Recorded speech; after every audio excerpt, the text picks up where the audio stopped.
Perhaps we need some outside universal threat to make us recognize this common bound. I occasionally think how quickly our differences worldwide would vanish if we were facing an alien threat from outside this world.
Good evening and welcome to Spaced Out Radio. Tonight, my name is Dave Scott, sporting a new look.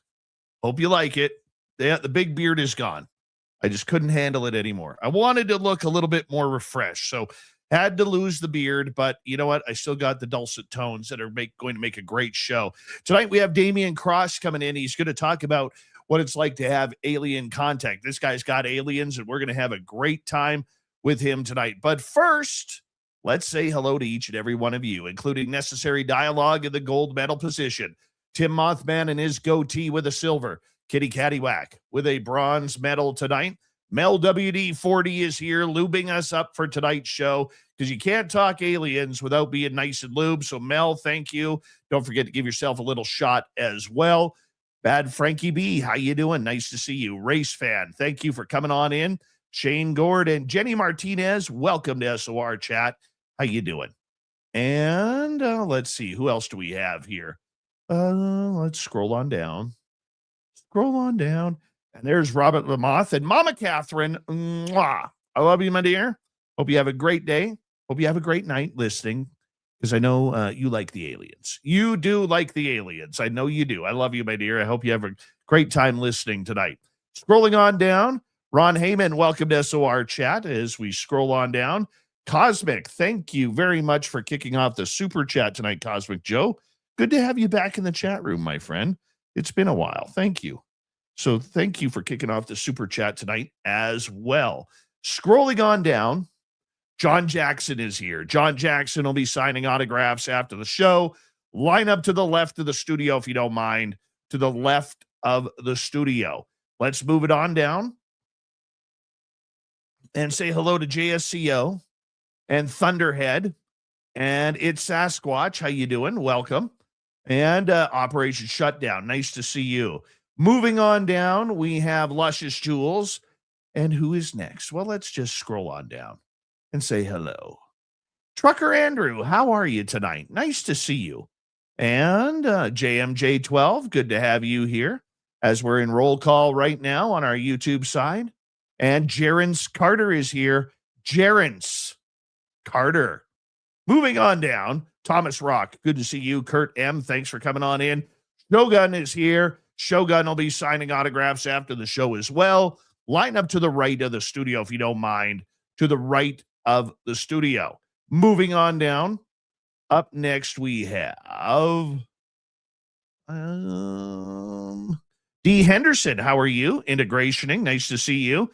Algaray over on Twitch, so excited about alien talk that he literally bench pressed 5 reptilians 6 times in 33 seconds. 5 reptilians 6 times. 33 seconds. Good job, buddy. Cool Arrow, how are you tonight? As we continue on with roll call, there's Pam Harris, everybody. You wave at Pam, she always waves back. I'm Hardcore over on X. Nice to see you. And who is next on our list? It's Paramarv, everybody. Thank you for coming on in. And let's see here. Thank you, Luscious Jules. And let's see here. Mama Catherine telling me I'm looking good. East Coast turnaround. How are you? Chaz Mataz. Nice to see you. Matthew Goodka and Chris Servin. Chris Irvin. Welcome to SOR chat. Thank you for joining us. Spiraling 69. Good to see you. The UFO Wizard. Hey there, Wizard. How you doing? Let's get the radio side going. Hello and welcome to the radio and podcast side of Spaced Out Radio tonight. My name is Dave Scott. We're going to be talking with Damien Kross. He is an ET contactee. We're going to learn his story here momentarily, but first we are in roll call on our YouTube side right now as we say hello to Undead Jed and we say hello to Varkalem. Welcome to SOR chat. Thank you for coming on in. And we scroll on down. Fat Nuts, how you doing? You're still unattractive. And who is next? It's Robert Anthony. How are you? And Theron Hampton, welcome to SOR chat for the first time. Good to have you here. Belenia, my man. Bonjour, Francis Tremblay. How are you? And we are caught up. Throw those horns up, everybody. Let's rock.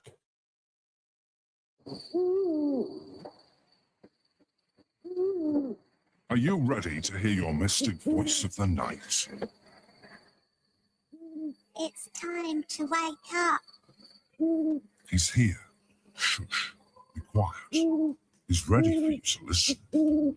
Let's point our ears towards the little cabin knows. We're together, friends.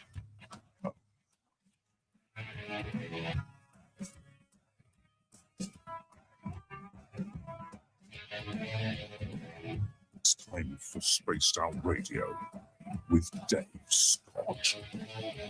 From the mountains of central British Columbia to you listening around the world, this, my friends, is Spaced Out Radio.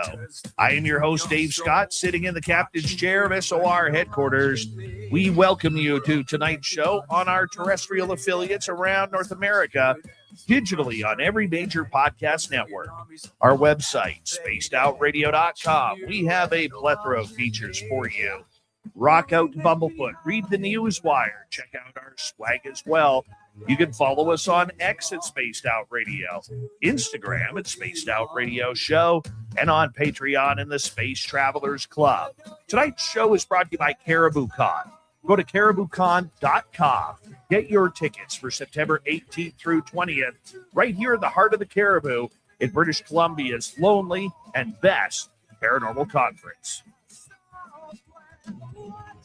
We have an amazing show coming up for you tonight.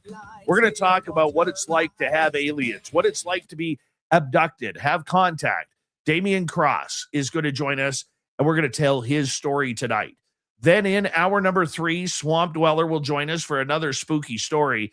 We will follow that up with Grant Baker coming on in for the UFO report. So get set, get comfortable, get eased on into your bed, your sofa, your recliner, wherever you are. If you're trucking around like Trucker Andrew, make sure you pull on the horn. Give us a little horn shot as you're listening in. We'd greatly appreciate it because here we go. Writer Damien Kross claims to have alien experiences going on for more than a decade following a remarkable night shift encounter in Washington State, where he says a mysterious craft stopped moving across the sky after he flashed a flashlight towards it. This is scary already. Let's continue. We're just in the bio. According to Damien, the experience continued from the moment forward, ranging from subtle electronic disturbances to electromagnetic anomalies to repeated sightings of multiple unidentified craft. Many of these alleged encounters reportedly took place near Maury Island in Washington State, where Damien currently works and resides, adding another layer of intrigue to the one of the Pacific Northwest's most mysterious UFO regions. Yeah. Before dedicating himself to fully writing, Damien served as a special police officer in Washington, D.C., and also worked as a martial arts instructor. So, I mean, if he has to karate chop an alien, this guy can do it. He can do it. And we're going to learn his story right now. Damien Kross. We appreciate you coming on Spaced Out Radio for the first time. You're new to this. You're new to this field. You're new to telling your story. So I'm going to hit you up right off the bat. Okay. Why go public? In all honesty, it felt like it was time to. I'd been wanting to write like my story for a while, and I wanted to go public for a while, and it just, to me, so many negative things have been about UFOs that I wanted to say more of a positive aspect to it, and I just felt compelled to do so, and that's pretty much why I'm here. It's been a blessing to get it to start talking about it. Now you're married. You're a family guy. You like to live a normal life, but you have this secret of aliens. When you told your wife about, or your spouse about what had happened, explain what went on there. That was interesting. Originally, I wanted to tell her, in all honesty, the moment that it happened, but I also was very apprehensive, and I knew there were so many things that could have been going on, especially when you work nights. So I spent like almost a year before I told her. I did all these tests, did a whole bunch of things just so I wouldn't sound crazy when I finally spoke to her. And because I wanted just to make sure that I sounded coherent. And thankfully, after all my tests and stuff like that, I felt like I had enough evidence that I could open up. And she was very nice about it. I was nervous. She came home from work, and she could tell that I had something on my mind when I wanted to talk to her about it. And I just, in my brain, I was like, I have to say it. And I opened up, and I told her all the stuff that was going on at work. And she was very sweet. She listened to me, and I could tell she was being compassionate, but you could also see on her face, she was like, I really hope I don't have a husband who's, cracking up. And, but again, she was very, very thoughtful about it. And thankfully, she was open to it. And she was like, well, if it ever happens again, just let me know. And I was very fortunate that within like a day or two, or a couple of days, they showed up at my house. So I was actually able to tell my wife to come outside with me. So we went out in the backyard, and I showed her, look at the sky, and she got to see at least some of what I was talking about from work. And what she actually saw in that particular instant was a bunch of orbs that came out of the sky in a row. For a good 15 minutes, they were just going one after the other. And they weren't like satellites, because this was before before Starlink. Yeah, before Starlink came up. And one of the things that these anomalies do in the sky is they don't go from horizon to horizon. They have a tendency to appear maybe in the middle of the sky. They go 3/4 of the way across, and then they'll just phase out. So I was very fortunate that very early on, she was able to see one of those types of experiences. So she got to see, I think it was at least 50 of them just appear out of the sky, cut across, and then disappear. So that made it my life a lot easier since we both had the experience, which was good. That had to be a real eye opener for her, that Yes. all of a sudden she could probably instantaneously realize that you waiting over a year to tell her something. And I mean, she's probably at that time going through the whole gamut of emotions. Is my husband cheating on me? Is my husband, does he have a problem with alcohol or drugs, or is he, like you said, is my husband losing it here and trying to hide it behind this cockamamie story of UFOs and aliens? Yeah. And still to this day, because again, it's been a decade, or just about a decade. We're still on the fence, or we differ in what we think they are. Through my testing and things like that, I came to the conclusion, and they feel extraterrestrial to me. My wife is more moderate in that she doesn't know what they are. She's observed them, and she's observed a lot of the other anomalies that happen, but it's one of those things where it's like, maybe they're not ET, maybe there's something other that we don't have a name for, but we categorize everything. And for me, it's ET. It feels ET for me. For her, it's just an anomaly that she is very well aware is happening, but she's still on the fence as to what to call it. But again, I'm thankful that she actually sees them. When you started having this first sighting, and we're going to get more into that in the first half hour, or in the second half hour, pardon me. Did you believe in UFOs?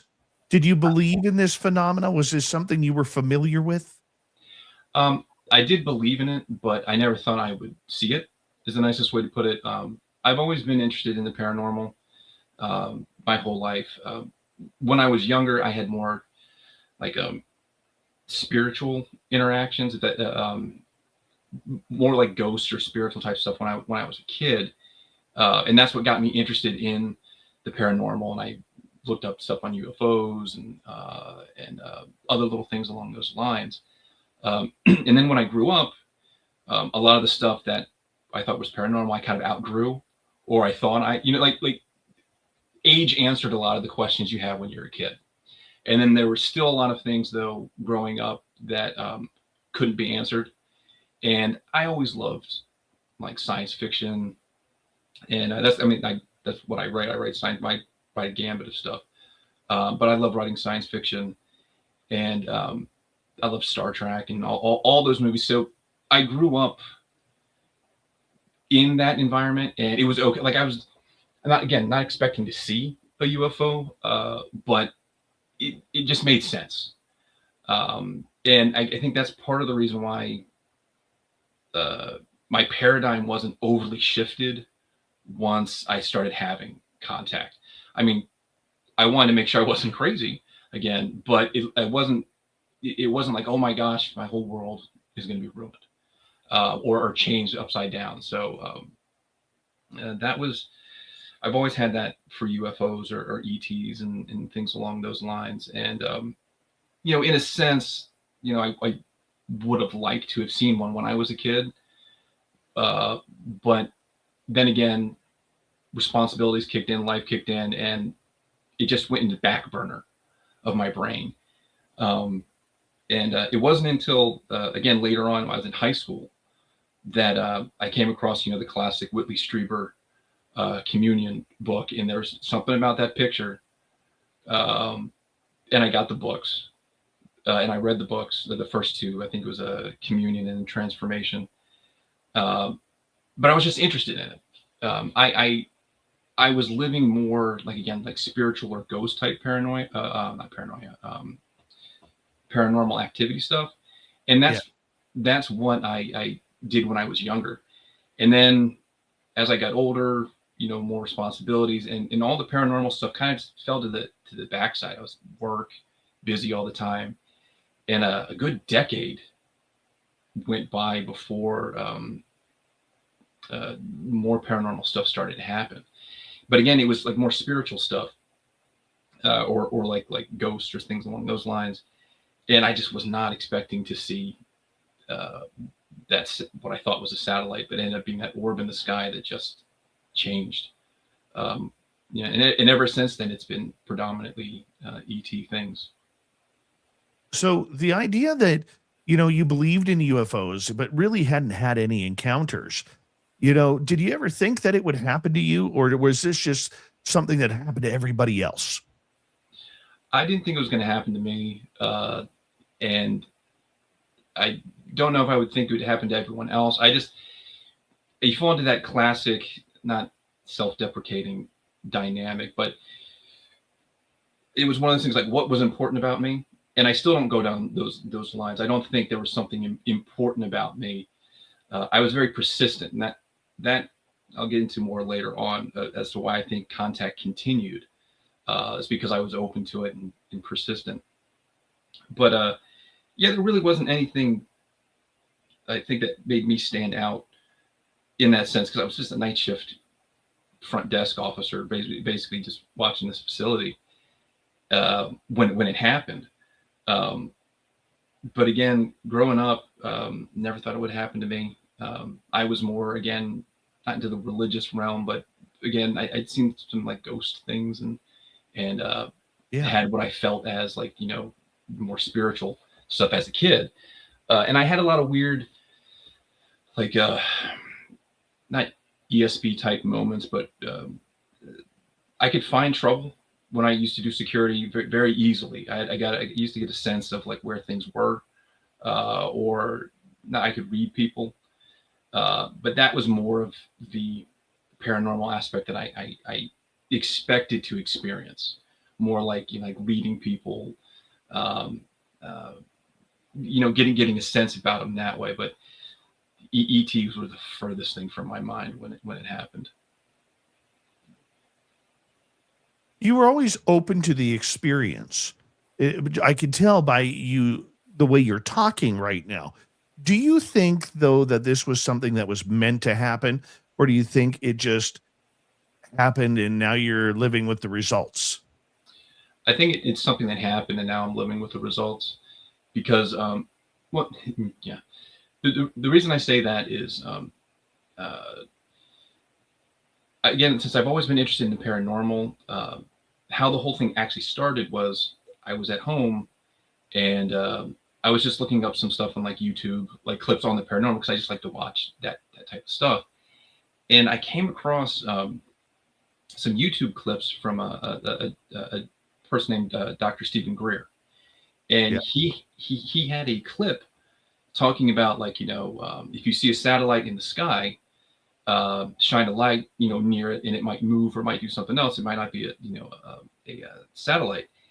And I just thought that was the funniest thing to me because I never heard of anyone talk so casually about like ET contact or contact with UFOs or what have you. And he said such nice things in reference to ETs, and that was different because most things are like very scary stuff. And it just stayed in the back of my brain. And then fast forward a couple of days later, I was at work. It was late, and it was a very cold night. And I was like, I'm going to go outside, take a break, have the cold air wake me up. Sitting out in the teeny little courtyard, looking at the sky. It was clear for Washington State at that night, or that time of the year. And clear sky, and I just saw this, what I thought was a satellite going across. Just chugging along, faster than a plane, slower than, a drone or whatnot.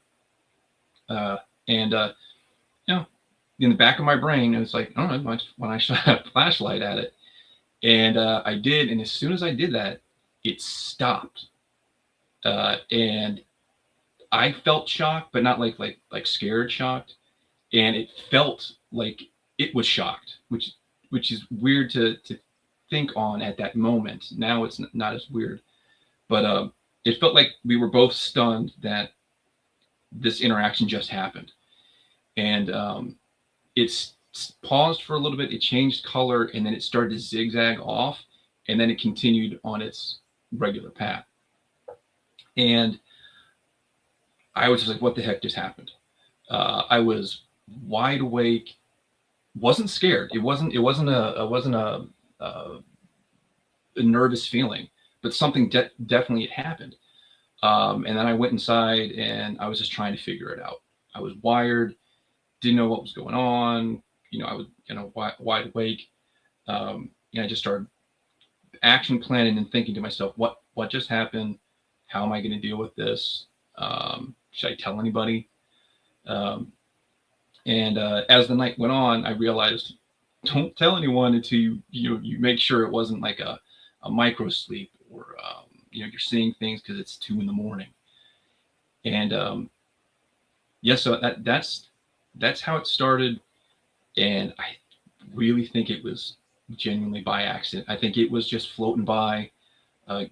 Given where I work, it's very isolated. So if it was a matter of just like perfect timing, that's probably more possible.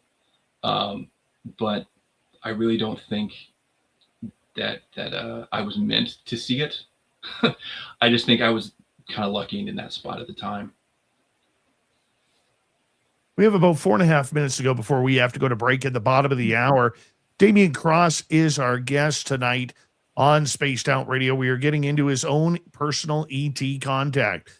For people who have had contact, I mean, we go through a myriad of emotions.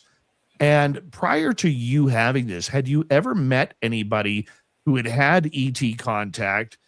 And, you know, you probably wrote it off as, you know, somebody with an active imagination or something along those lines. But was it in your vocabulary to even talk to people about, you know, whether or not they had contact? No. Again, ET wasn't in the forefront. I'd had, again, friends who'd had like ghosts, or what do you call those? Like not the shadow individuals, but like they call it the Hat Man, or they had visitors in their room, but like in their house, but it wasn't ET. It was definitely like the shadow figure, or some things that a lot of people see during like sleep paralysis, that type of a dynamic. But nothing with ETs, and that's why later on when I was opening up to my friends, I was kind of wondering how they would respond. You know, they knew I'd had spiritual stuff or what I thought were ghosts and things as a kid, so they're like, okay, he's got that crazy. So I didn't know if I added one more layer, if that would be a bridge too far for them to deal with. Luckily, it wasn't. There were some other little issues with that, but yeah, I never had anyone with ETs, with, again, spiritual stuff, ghosts. Yeah. So that was, it wasn't in my vocabulary at all. I wasn't even in my sphere.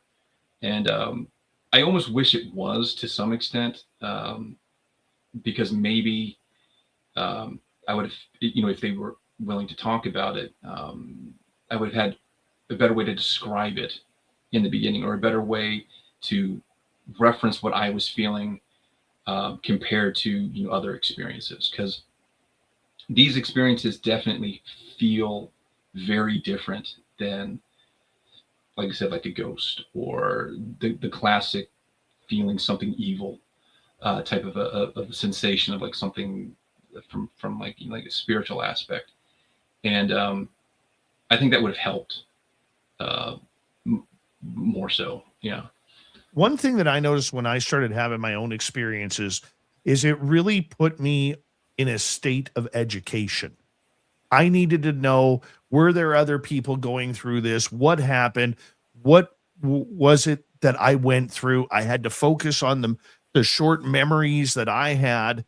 You know, I went through a myriad of emotions and questions and thoughts forward. Did you have that happen to you as well? I did, and unfortunately, I moved, and I'm kind of introverted. I have my books and all my little things that I like to read, and when my wife and I moved here, we didn't really know many people, so I didn't have anyone to kind of action plan with, talk to, get that type of information. So all of my research was like online, books, stuff on the television, because even my family would be kind of divided. I'm one of 6, and again, they've never had like ET type contact, and I subtly asked before I opened up to them later on, just to find out if they'd had any other type of paranormal experiences that I could kind of weed or whittle my way into, and none of them did. So I was kind of on my own for a long time, and it helped me to be a little more anal retentive, because I was able to focus on how am I going to figure this out for myself. And in a sense, it helped because I had nobody else telling me what they thought it was. Yeah. So, Damien, I'm going to get you to hold on right there, because we are going to go to break here at the bottom of the hour. In the next half hour, what happened to Damien Kross? The UFOs, the aliens. We're going to get into it all. This is where we get to the heart of the story. You're not going to want to miss this. My name is Dave Scott. This is Spaced Out Radio.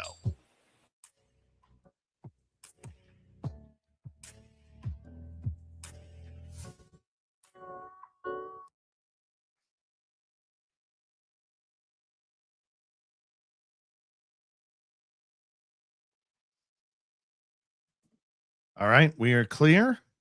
All right. All is good. Good start. Thank you. Good start. Thank you. Yeah, no, I'm thank you for your patience on that. Oh, no worries. You're getting comfortable. I'm You're trying. You're doing great. I had to wear my actor's shirt for the Canadian band from Vancouver. Yeah, Nice. That made me feel a little more comfortable. Excellent. Walter, how you doing? By the way, everybody, what do you think of the new beard? My beard was down to here a few hours ago. I forgot. You know what pisses me off? I was actually going to record it and go live with my barber taking my beard off. And I realized that after he put the clippers through, that I all of a sudden remembered, and I was like, crap. I missed that moment. Yeah, I missed that moment. Something similar for mine. I had a very, very long beard, had like a size 8 or 9 on the sides of the out, and this was much longer. Nice. I had to streamline it eventually. It was getting caught in anything. I couldn't fold my clothes because it kept sliding off. Yep. Yeah. Yep. So good. My shirt always used to get stuck on my beard. Yeah. I used to be that way. I used to have long hair as well, and my defining moment for chopping all that off was it got caught in the window as I was rolling the window up, and clicked my head in. I was like, it's gone. My hair's going bye. I've decided that I am gonna grow my hair long again. I've decided that. Maybe not right now, but maybe in a few months. I have a plan. I have a look that I want. So, not bad. I tried the Viking little man bun thing for a while, and then I got a nasty case of COVID, and all my hair bleached white, like whitish blonde, and all the older hair fell out. And all of a sudden, I lost like 5 inches of my hair. And I was like, all right, now that ended my regrowth of attempt for my hair. We have about 2.5 minutes before we're going to come back. Gotcha. Jeremy Jones, how you doing?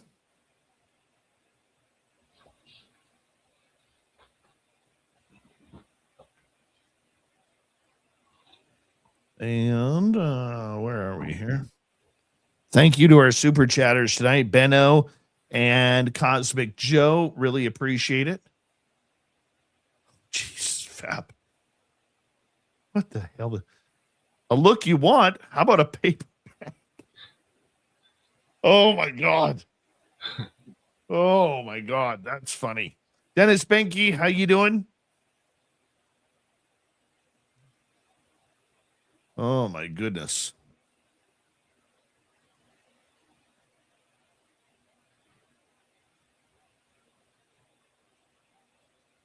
And we got about just under 2 minutes. When did you have your first experience with UFOs? Yeah. I saw my first UFO when I was 21. And then my first time I was taken that I know of was September 30th, the night of September 30th, 2014. Wow.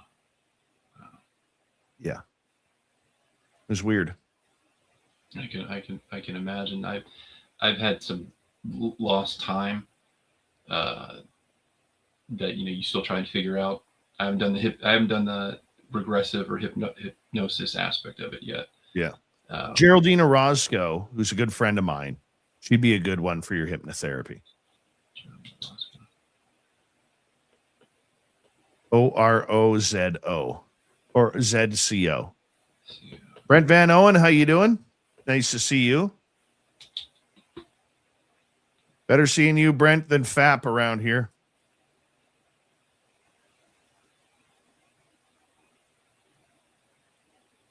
Pap goes to his barber to get his back hair shaved off, and he says, just a little off the top. All right. Remember, you can shop at our Spaced Out Radio store. We do not have ugly swag, people. No ugly swag, so make sure you check it on out. Highly recommend you do.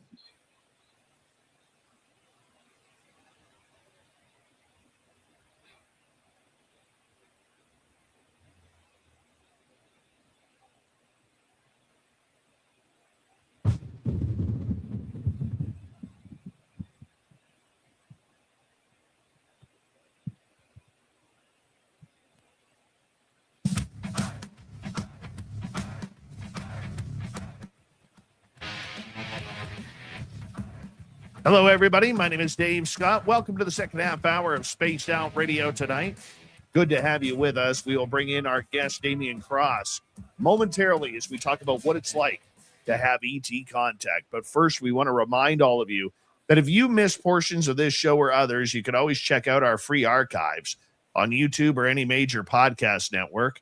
Our website, spacedoutradio.com. We have a plethora of features for you. Rock out to Bumblefoot, read the Newswire, check out our swag as well. You can follow us on X at Spaced Out Radio, Instagram at Spaced Out Radio Show, and on Patreon in the Space Travelers Club. Damien Kross is an author. He's a researcher. He's an experiencer, wanting to know why this happened to him. What is this? Extraterrestrial contact. Written a book about it. You're going to want to check it on out. Damien, where can people find your book? You can find Ad Terram on Amazon or the Kindle store. You can also check out my website, which is DamienKrossWorks.com, and that has links to all my other little stories. Because I don't just write things on ETs. Things from poetry to romance to science fiction to horror. And Ad Terram was my most recent. Yeah. Tell us your story. How did it begin? Take us back to that first night. Again, the first night I was working a night shift, and which I love. I work at the Duma Space Center in Washington State, which is like a retreat conference center. And again, I love the night shift just because I'm more of a private person. I've always kind of been secluded that way. And it gave me a chance to actually work on my stories while I was watching the facility. And I've always been a star watcher as well. And one night when I was working, again, I was very tired and I just wanted to wake up a little bit. And I went outside into a courtyard and got a chance to look at the sky. And in the sky, I saw what looked like a satellite going across, and I decided to shine my light at it. And when I did, it stopped, it zigzagged and continued on. And I was just, again, I was stunned. I was shocked. I had this, like a connection between that object in the sky. And from that point on, I was trying to figure out what exactly happened. And I did rigorous tests to try and figure out what I had seen, reference points to it. And I didn't tell anyone. I didn't want to lose my job because I didn't want people at work to think that, I was seeing things, while I was on shift, because that would be bad. And I didn't want my wife to think I was, I was losing it until I had a better grasp of what I was seeing or dealing with. And over the weeks, I actually started to see more lights appear on the island because I work across from Maury Island. And I actually didn't know any of the history of Maury Island at the time. It would actually be a little over, about a year later, when one of my coworkers actually saw some of the lights that I was describing on the island. He told me that that's Maury Island, and I was like, okay, because I'm not native to Washington State. And that actually helped, though, later on in my research, because I found out all the little things that happened with Maury Island, like the Maury Island incident and the first use of the term "men in black," and all this happened before Roswell. But I didn't know any of that. I thought Maury Island was actually Vashon Island because the two are connected. But regardless, on the island, I started to see orbs appear, and those orbs started to interact with me. And at first, I didn't know if it was someone on the island playing a prank at me, because they looked different than the orb in the sky that I had seen. And as time would go on, I would actually start to learn how to communicate with the lights on the island. Right. And the island was is over a mile away. So the type of light they would have to use if it was to say someone playing a prank on me or another lonely, night shift worker at 2 a.m, would have to be a big floodlight. It couldn't be a small light because that would be lost over the Puget Sound.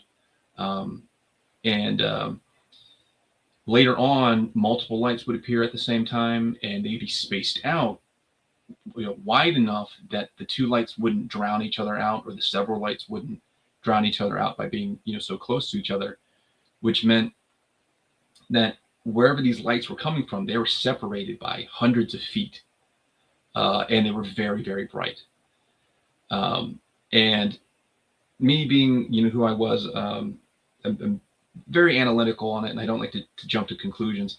I did a whole bunch of tests further on, as in I tested the camera systems to make sure no one could hack into our camera and was like watching me and then just trying to signal me out there, or that no one was listening to me through the camera systems, because people can hack camera systems, and I work for the city.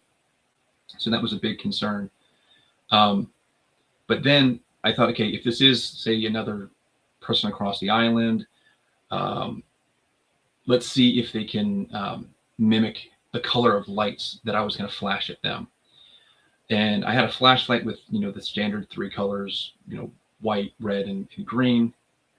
And I would flash a white light, and then on an island, a white light would appear. All right, that's simple. So then I shined a red light would appear. Green light would appear. So then I got to the point where I was like, okay, again, this could be someone with a similar flashlight, or, checking me in the camera. So I got construction paper of different colors. And so again, now I would have blue lights, pink lights, brown lights, all these different colors, because I was shining the light through the construction paper. And sure as anything, they mimicked the same colors.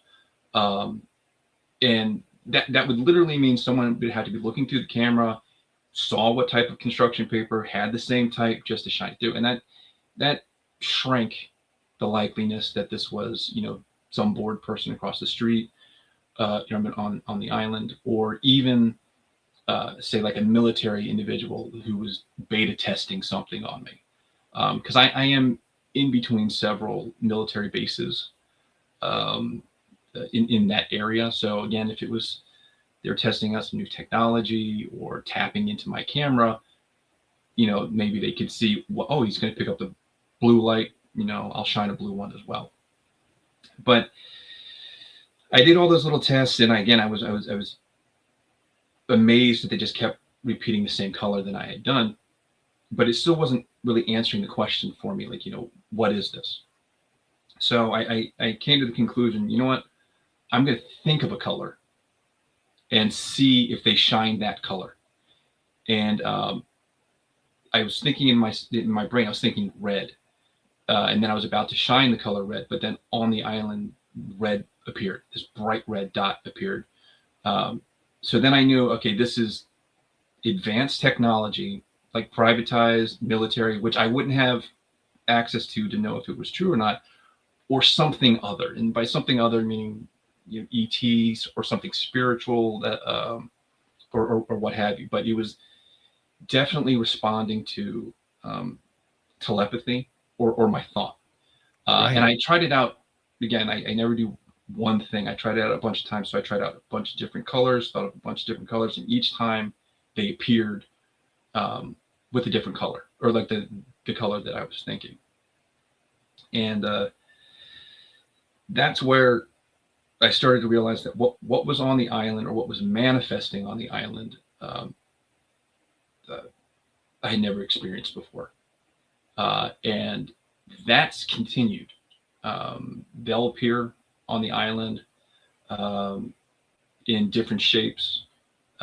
Sometimes actually even the orbs will appear on the island and then move over the Puget Sound towards me. Right. What was that? I said, right. Yeah. Like, yeah. You're calling them in. You're calling them in at this time, and they're giving you, legitimate answers. Correct. And but again, all of this time, I still didn't know 100% what they were. Back in the brain, I mean, you're still trying to figure out, what level of crazy is this, or what level of actual experience am I experiencing? And everyone has their own biases of what they think it is. Even in the paranormal community, we have our own biases. Just like how some people will think, if you believe in angels and demons, you'll see angels and demons and everything. If you believe in a whole bunch of things, you'll see a whole bunch of things. And I had a large variety of things that I believed could be the possibility. And after they started appearing color-wise for what I was thinking, I canceled out human. I really didn't think it was anyone domestically or local. Again, I couldn't rule out military tech, because who knows what they're actually capable of. Something spiritual, or ET, because again, ET fits in that same category of technology far beyond us.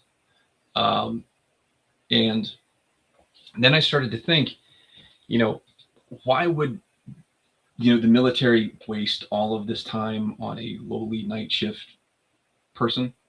I mean, obviously I was interacting with it, and even if it was a beta test, like let's test out some new tech on Damien, they wouldn't have to do it that long.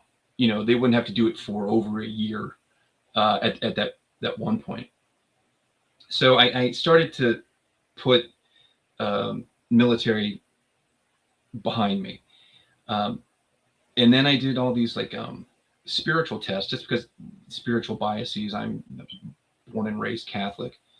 And if you're born and raised Catholic, nothing wrong with it. I'm still Catholic, but you do get the classic spiritual dynamics. So I did spiritual warfare tests, and nothing bad came up. Meaning I was satisfied, is the nicest way to put it. I didn't believe it was anything negative or spiritual along that lines.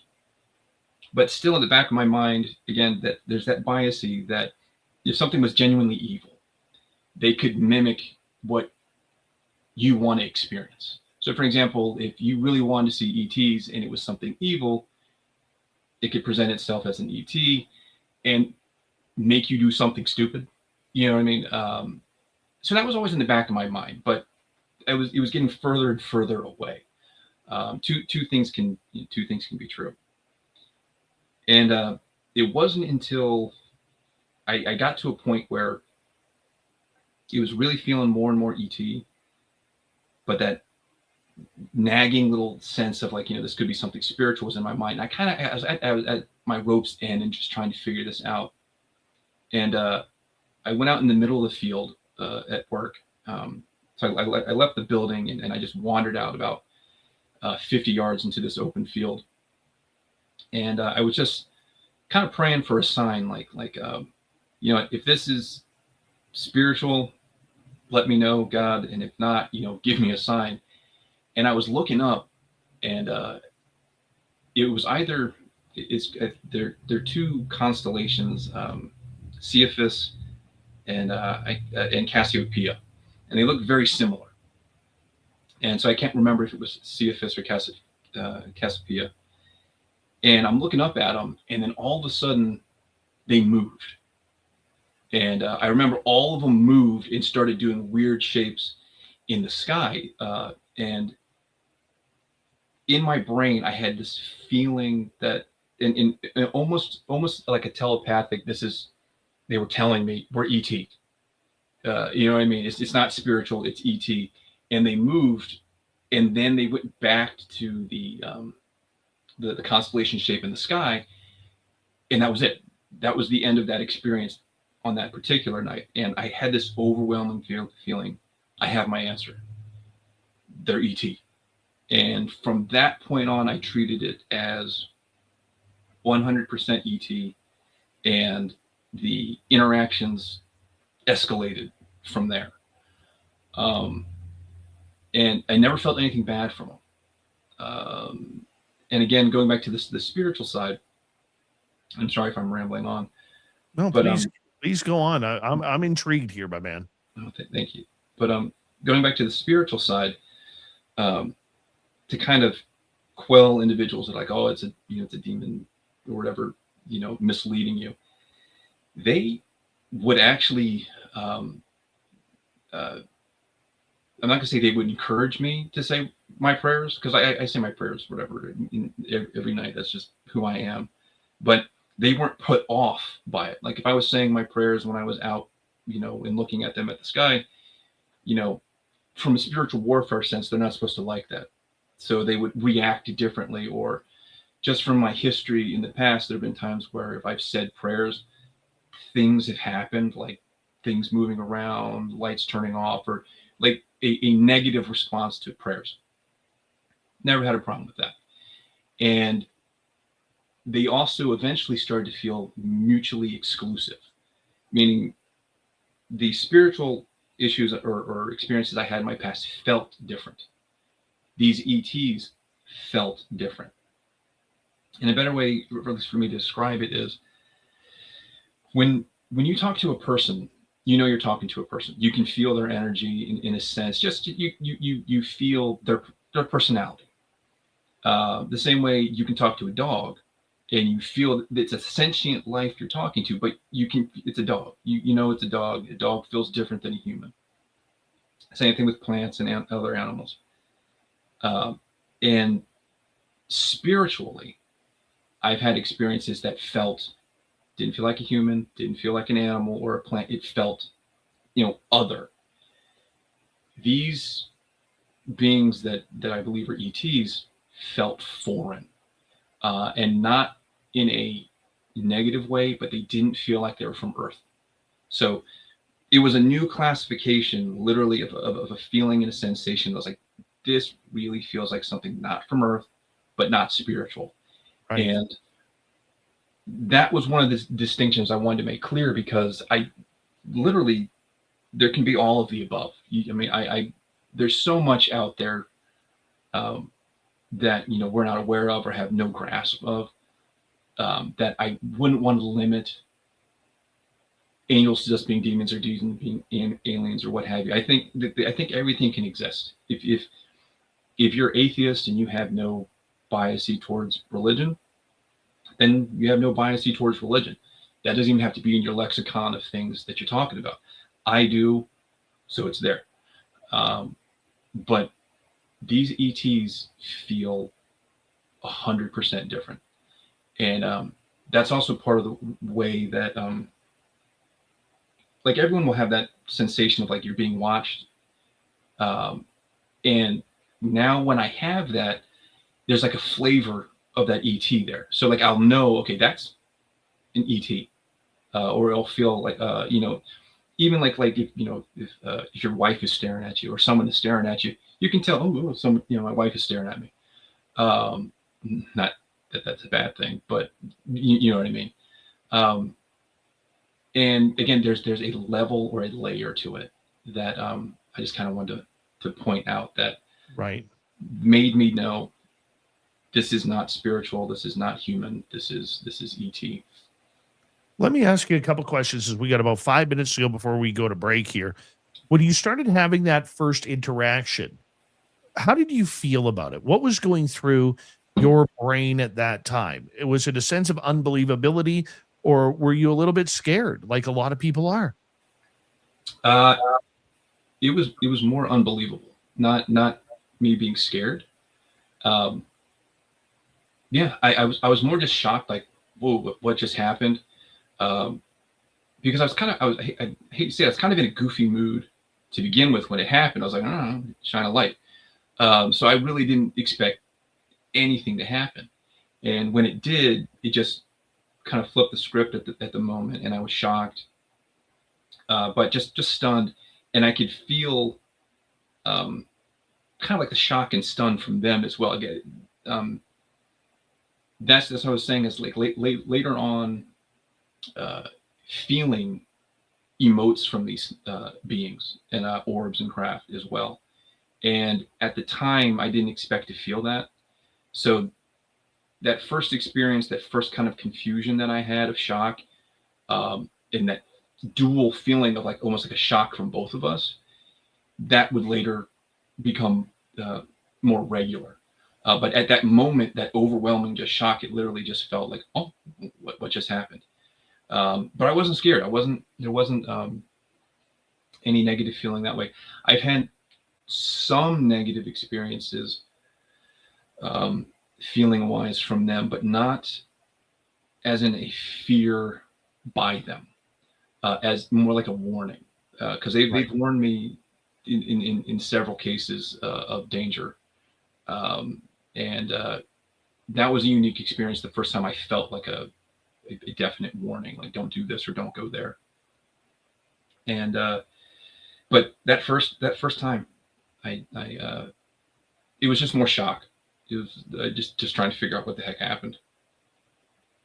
Excuse me. I can see that. And, you know, I think in your voice, in hearing you tell your story, there is a little bit of hesitancy in telling it, which is a good sign for me that you are telling the truth. You're not searching for words in your head. You're kind of like just trying to get the story out as you remember it. And that is hard for a lot of people to do. You know, for you, once you realized what was going on and that you were having this phenomenal contact, how did you accept that it was real? That's a good question on that. The fact that it kept reoccurring made me realize it was real. I had to go through all these little tests to weed out somebody that wasn't just making fun of me, or someone doing little tests or pranks on me. And that process of figuring it out kept it real, but kept it at a distance long enough that I think I just naturally eased into, okay, it's not this, it's not this, it's not that. It is ET. And so I was already accepting of it when it made itself present. And I wrote things down a lot, so that I could look back at it. I took pictures and videos and all these other little things started happening. Then I had evidence, and that made things easier for me to understand as well. And even the crazy physics of something was easier for me to understand. Not that I could understand the physics, but the fact that something would move the way that it moved or responded the way that it did, it just made it easier for me to accept, oh, it has to be ET or some fantastic, technology that is indistinguishable from magic, is the nicest way to put it.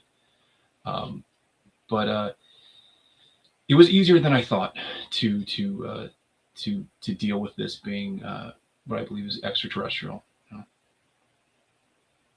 And that's a hard thing to actually accept. Yeah.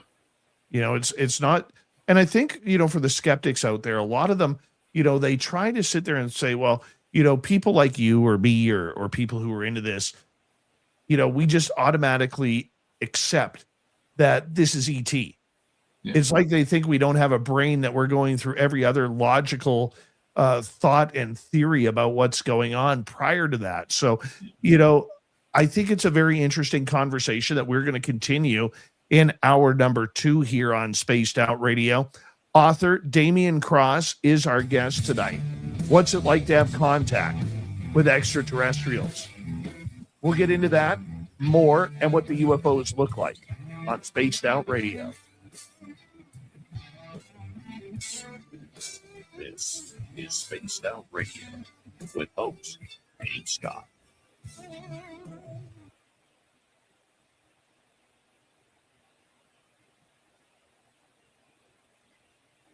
All right, my friend, we got about 5.5 minutes. I'm going to play a video here. So you need to get stretch out or get some water. Now's the time.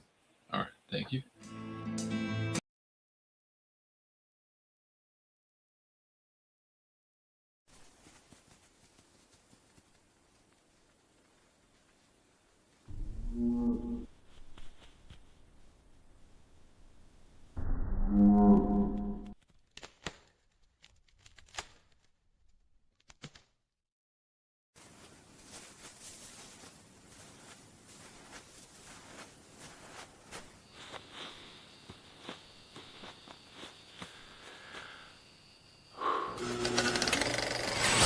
Our merch is Bigfoot approved. We have t-shirts, we have mugs, we have hoodies, we have socks, we have hats, we have stickers, and so much more. Whatever you're looking for, we have you covered. Why just be a fan of the paranormal when you can buy Spaced Out Radio merch and look the part? Our merch ain't ugly, folks. Check out the Spaced Out Radio store. Find the link in the description below.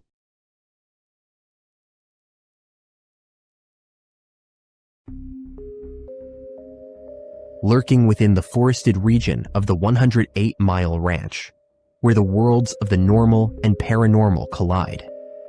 CaribouCon is waiting for you, bringing together a panel of renowned experts in the paranormal, cryptid research, and UFO phenomena fields. Get ready for a spine-tingling weekend in the heart of British Columbia.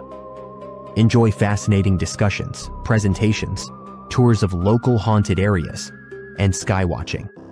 Learn from investigators, authors, and enthusiasts who explore everything from ghost hunting techniques to sightings of Sasquatch and beyond.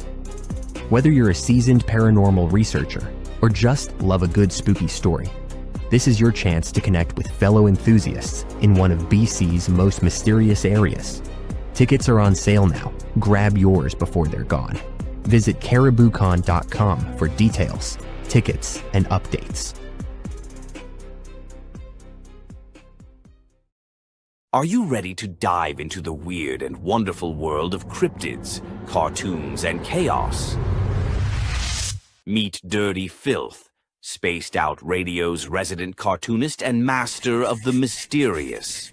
Every Saturday at 2 p.m. Pacific, join him live on the Spaced Out Radio YouTube channel for Cryptid Cartoons with Dirty Filth, a hilarious hour where he sketches bizarre beasts, shares mind-bending stories, and battles his mischievous cats.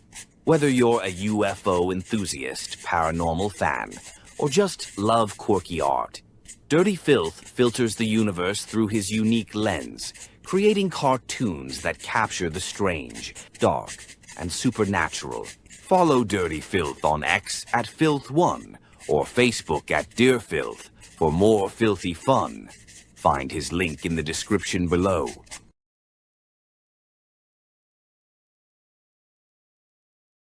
Spaced Out Radio wants to hear from you. We love our community, and your voice truly matters. Drop a comment after every show and let us know what you thought. Agree with our guests? Tell us why. Disagree? We want to hear that too. We read every single comment. Jump into the live chat during the broadcast and be part of the conversation in real time. Got a killer topic idea? Your suggestions help shape the show. And if you want to take it even further, join our Patreon for bonus content and direct feedback opportunities with Dave and the team. This is your show as much as it is ours. Whether you're a longtime listener or brand new, we want your thoughts, your questions, and your ideas. And let's keep building this incredible community together. Spaced Out Radio, where the conversation never ends. What are you waiting for? We're listening. 。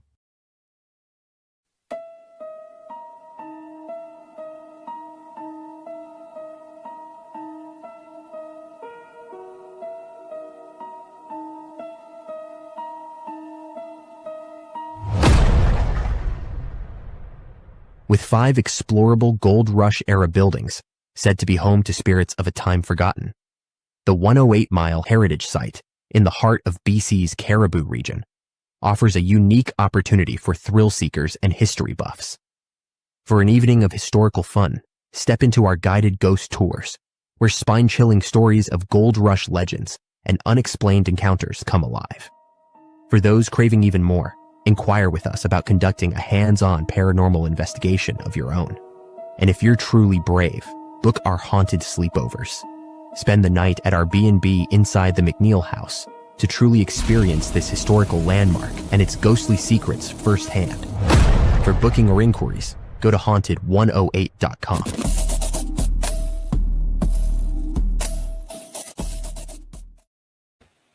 Thank you, everybody, for staying with us as we get ready for hour number 2. We have 2 super chatters tonight. They are Benno and Cosmic Joe. Thank you for your love in support of this show. Real Alien Encounter, welcome to SOR Chat. And who else do we have here? Well, let's see. Reverend Wolf, welcome to SOR Chat. How you doing? Anybody else jump in here? No, I think we are good.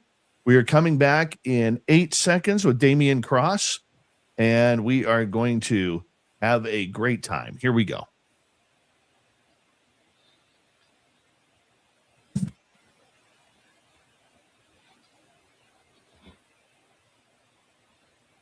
Hour number 2 of Spaced Out Radio is now underway. My name is Dave Scott. Thank you so much for joining us as we get ready to talk about alien contact with Damien Kross. Hello to everyone listening in on our terrestrial affiliates around North America, digitally on every major podcast network, our website, spacedoutradio.com. We have a plethora of features for you. Rock out to Bumblefoot, read the news wire, check out our swag as well. You can follow us on X at Spaced Out Radio, Instagram at Spaced Out Radio Show, and on Patreon in the Space Travelers Club. The Desert Clam has set the password for tonight in the SOR Space Travelers Club, Zoilism. Zoilism is your password. Use it wisely, Space Travelers, as the Clam sets the password each and every night right here on Spaced Out Radio. Author and experiencer Damien Kross is with us as we are talking about what it's like to have ET contact. Now, this is something that came out of the blue for him about a decade ago. He is now deciding to go public because it's something he feels as an important cog in his life wheel that needs to be discussed not only publicly, but openly. Damien, welcome back. Thank you. Thank you. What did these craft look like from the beginning to where you are now? They vary. In the very beginning, again, it looked like a little satellite, just looked like a moving star in the sky. But it changed color. So like imagine just like a white star turning like a yellowish orange, and then back to white as it was moving along. Sometimes often they look like spheres, but they bend the atmosphere around them. Almost like if you ever see those commercials where you see like a car in a wind tunnel, and they show the wind moving around the car. They'll do that, but with like light, and you'll see a curve of light around it as it's moving across the sky, and it makes the orb aspect stand out more so than like a flashlight. Like a flashlight, even if you have a round, a flat flashlight or a bulb, there's a glow around it that kind of distorts the symmetry of the orb. These will be like perfectly round, and then you have that almost like if this was the orb, the atmosphere is bent around it like that in the front, and it just curves over it when it goes across the sky. Sometimes they'll look like a boomerang shape. I got a couple of pictures of those. Often though, still they'll appear as orbs until you kind of zoom in on the picture, and when you actually zoom in with the camera or on the digital picture, you then start to see the design of them. And I've seen the classic triangle one, the large black triangle one. But in reference to that, I've only seen it once. It was silent and it moved off. And there's been a lot of stuff in research saying that might not be ET, that might be reverse engineered. If you go into that realm of what they could look like. I had one that, I'm not too creative. I called it Mrs. T, because it was this bright yellow orb, but the front of it was like the shape of a T. So imagine a large T that's kind of bent. And that one moved very slow. So again, it had a curvature of like a pointed T, almost like a beak in the front, and the back end of it was a circular or spherical, and it was bright yellow, and it moved. And one of the most unique parts, at least for me, with these orbs or craft that I see, there's a feeling to them of masculine or feminine energy sometimes. And that's one of the reasons why I called it Mrs. T, because it had a feminine energy to it. And it's hard to describe unless you've been through it. But just like, you can feel the energy of a person you're talking to, like, that very masculine energy, maybe not to sound stereotypical, but like aggressive. Usually most people associate aggression with men or compassion with women to be stereotypical. But the same type of a feeling can come from these objects, in that they'll appear, and for all intents and purposes, it may look like an orb, but it's got a feminine feel. It's got a masculine feel. Mrs. T had the feminine feel. There's another large one that I called Sentinel. And the reason I called them Sentinel, it had a masculine feel, but whenever Sentinel shows up, even the military planes that will fly over my house from time to time get out of its way. Sentinel is bright white, very large. It's the largest one that I see, especially in an orb shape. And it lets me film it once in a while. There have been times where I've tried to film it, and I got this overwhelming feeling of like, do not film me. And I put the camera away. And they do that as well. They'll I learned that actually from the CE5 protocols. When all this started happening, I started looking up, did anyone else go through these things? How do they respond to them? How do they, try and talk to them? And they had the CE5 contact protocols from Dr. Greer, and that's where I learned them from. And in one of those protocols, they talk about, like, ask to if you can record them, and they do let you know. Like I'll have my camera out, and I'll there have been a couple of times where I went to go take a picture, but I forgot to intone, like, can I take a picture? They shrink and disappear, and you're sitting here like, okay, they don't want the picture, and as soon as you put the camera away, they pop right back up, and it's kind of frustrating. It's like the classic psychic paradox of like, why don't you predict your own future and win the lottery? It doesn't work that way. If they want to be filmed, they'll be filmed. If they don't, they won't. And I've even had times where I'd intoned, can I film you? And then they shrink. And then I was like, I'll put the camera away. They come right back. So they want an interaction. They just don't want to be filmed, because it's for you in that interaction. I agree. Yeah. I have to tell you, I've had that exact same thing happen. And it happened at one of my locations where I go looking for Sasquatch. Was we saw 3 orbs. It was just going into dusk. And there was, down the gravel road we traveled to get there, there's kind of like a wall of trees on either side. And right in the middle of that, way off in the distance in the sky, we actually I saw a bright orb. And then 2 more appeared to make the triangle. The second I went to pull my phone out of my pocket, that thing, no matter how far away it was, and it looked miles upon miles away, if not hundreds of miles away. Like they look like stars. Yeah. But it knew, because the minute I reached for my phone in my pocket, the two lights went out and then the third one faded out. And I was like, you got to be kidding me right now. Like, how do you know that I was going to take a picture? You should not know that I was going to be taking a picture.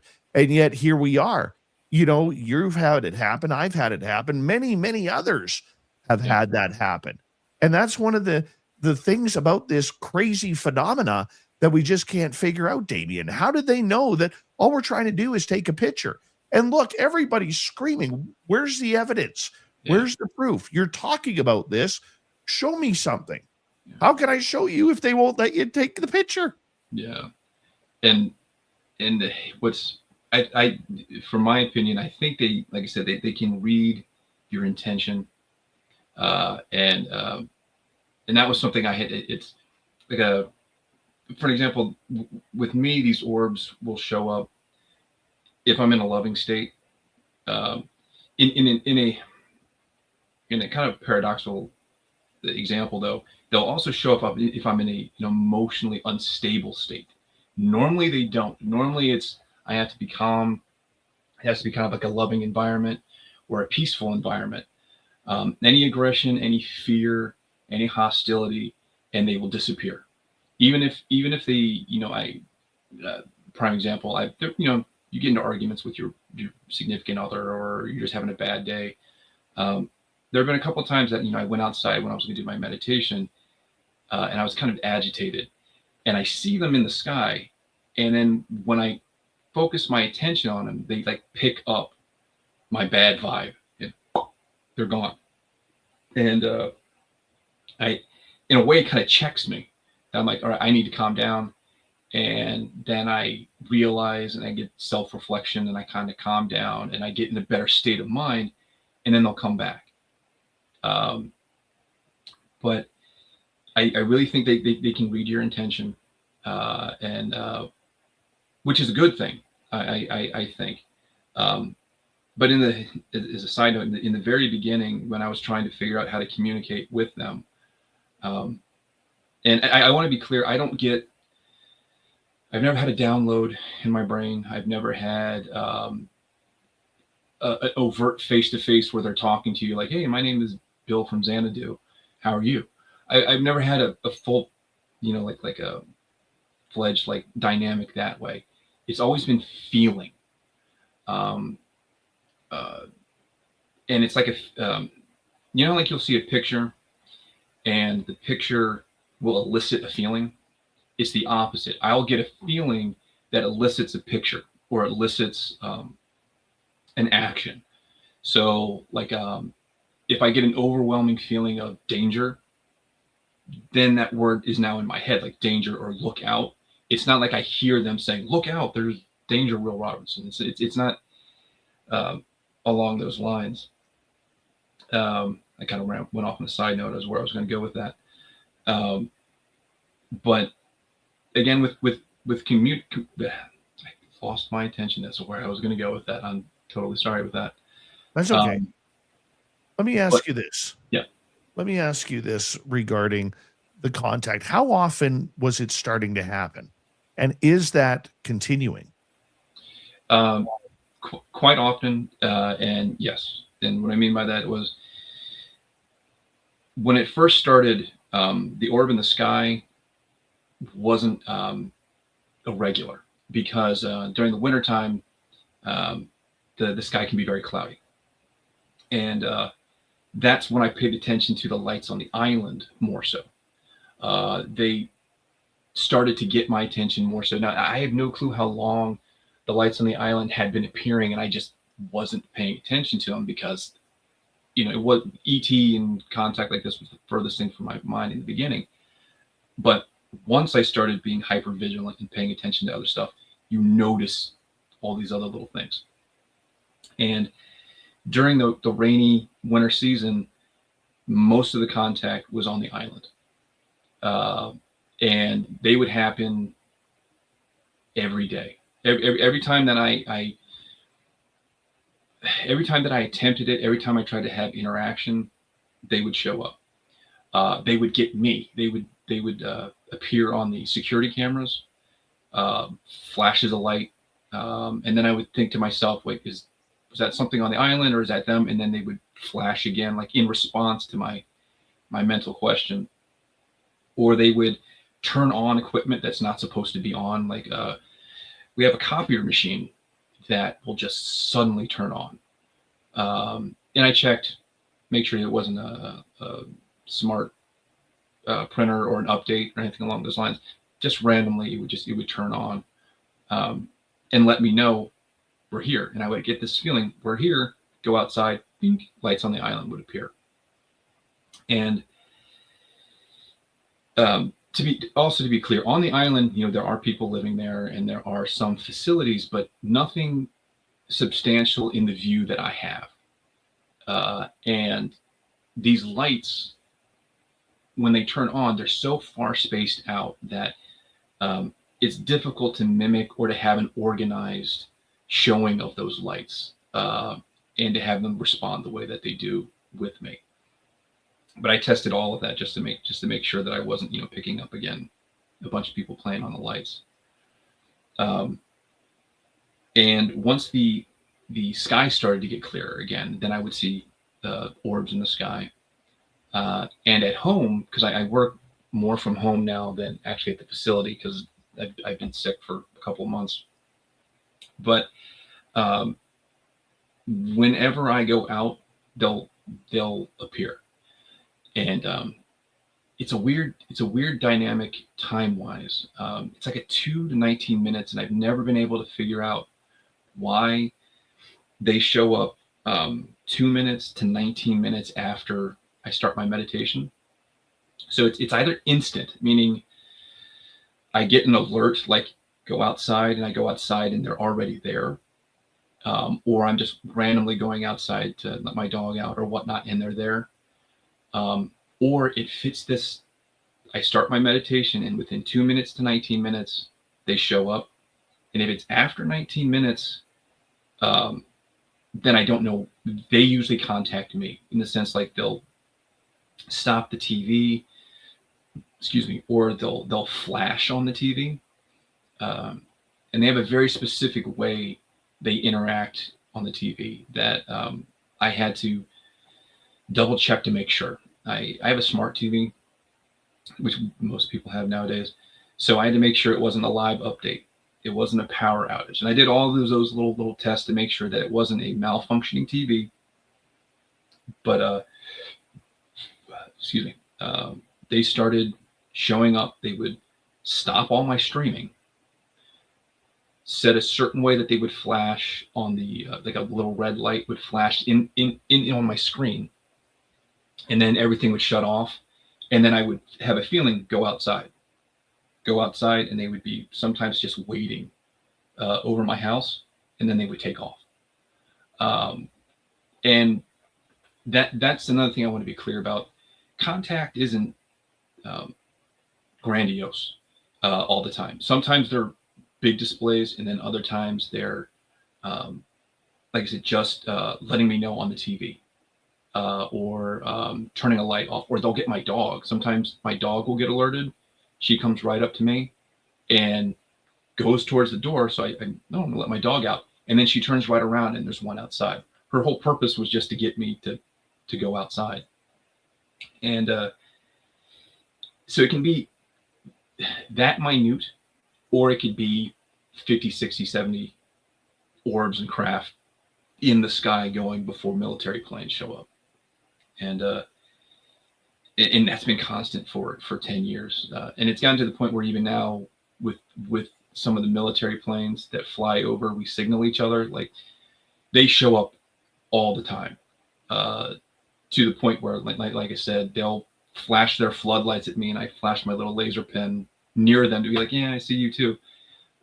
Because they come out all the time when the ETs show up. And the military planes are there within 2 to 5 minutes after an orb shows up, like clockwork. Yeah. Have you ever been approached by aliens? Yes, I'm saying it in a roundabout way. The reason I paused there is I haven't had a face-to-face that I can remember. I've seen them in the house. I've gotten them on camera or pictures, and I've seen them outside my window looking at me, and then they kind of phase out. And I've had flashes of them, but I haven't had one like walk up to me, hey, my name's Bill. You know, I haven't had a face-to-face that way. And I discount dreams only because if you've got ET on the brain or anything in your mind, you can front load yourself basically and create a dream scenario where you'll see one. So even if there was a very profound dream that I had where I had a conversation, I put it to the side as in, you know what, that's a dream. I learned something from it maybe, but there's no evidence of it. I can't equate it or show it or dissect it later on outside of just, theory. So dreams have their place, but I don't, because I've had some dreams, pretty vivid dreams, but I don't, I take dreams with a grain of salt. And the actual visual ones have been more holographic, more shadow, or I see them like I'm seeing you now, and then boom, they're gone. And as for during my timeouts or my lost time, I couldn't tell you what happened at that point. Yeah. Tell us about your lost time. We got 2 minutes to go before the break. One lost time moment, which is really funny for me. My wife and my dog sound asleep. They were completely out. And I was just sitting up watching TV. And I looked over and I saw kind of like what looked like two red orbs outside. And I looked over really quick and I was like, oh, what's that? And I made enough noise that I thought my wife and my dog would wake up. They didn't. They were completely sound asleep. But I couldn't tell, was that like low-flying helicopters or whatnot, because they have the red lights. So I went back to, watching TV. And then for some reason, I'm sitting up and I look over at my clock and it said like 9 or 9:30. And then I looked back at the TV and I just blinked. And then I looked over and it was 12:30. So I lost 3 hours. I was just sitting up in a blink of an eye. 3 hours went by. And then the next morning I had a bad headache and I had two red things on my temple. But what was funny about the whole situation though was my wife and my dog seemed completely fine. But my wife was like, I had the best night's sleep I've ever had. And I was sitting here like, oh, you did? I had just like a bad headache and it was a complete night and day. I had a miserable night's sleep. I don't remember what happened in those 3 hours. And she was literally completely out. And she, like I said, she felt great when she woke up. And that was probably my most recent loss of time kind of incident that I had. Yeah, so I don't know what happened during that time. Have you had any flashbacks from it? No, but unfortunately, I've always been, I have post-traumatic stress from as a kid, so I don't sleep well in general. So I do have some symptoms of like post-traumatic stress, right? But no flashbacks like along those lines. Yeah. That the flashbacks are a little crazy at times because they'll normally hit when you don't expect them, and all of a sudden, boom, there they are. So I'm surprised you haven't had any. Maybe your brain is blocking them. There's that. I get not panic attacks, but I do get non-specific anxiety from time to time. That again, I'm going to get you to hold on right there. Damien Kross is here tonight. talking about what it's like communicating with aliens. Let's talk about summoning next on Spaced Out Radio.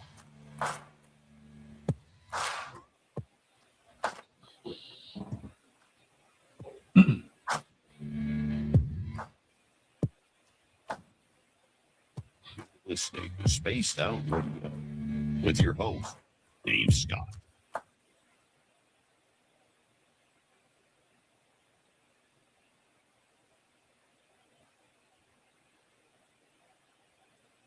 All right, my friend, we are clear. All right.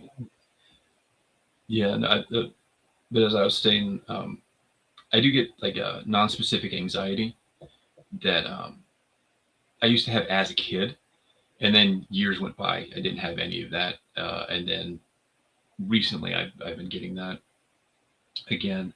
But yeah, flashbacks. I get a feel of something, or like a not deja vu, but some things remind me of again something like I guess it is deja vu, but you'll get that feeling of like, have I been here before, or why is this reminding me so clearly of something, and I just can't place it. And yeah, that's the closest flashback I might say moment is that Whitley Strieber picture Yes. as a kid. And I remember as an adult, you can have flashbacks or memories of things, at least it's been my experience, from years ago. But it's so long ago that I don't want to misattribute anything I'm going through now to a possible experience decades ago. And because going along those lines, maybe I've had some ET encounters as a child or when I was younger, or there's overlap. But again, even with spiritual matters, there's always overlap that way, especially if you get into like CE4s or the abductions and CE2s, or like the physical markings and things that I don't want to misattribute. You know, I mean, two things can be true. So and unfortunately, as a kid, this one house that I grew up with was very bad. That if you believe in like a nexus of crap, that's what this place was. So a bunch of things could have happened there. It's, if you believe in portals, or if you believe in just bad energy being focused in on this, that could be going on, and maybe ETs too. But again, the feeling from that house is completely different than my ET contacts now.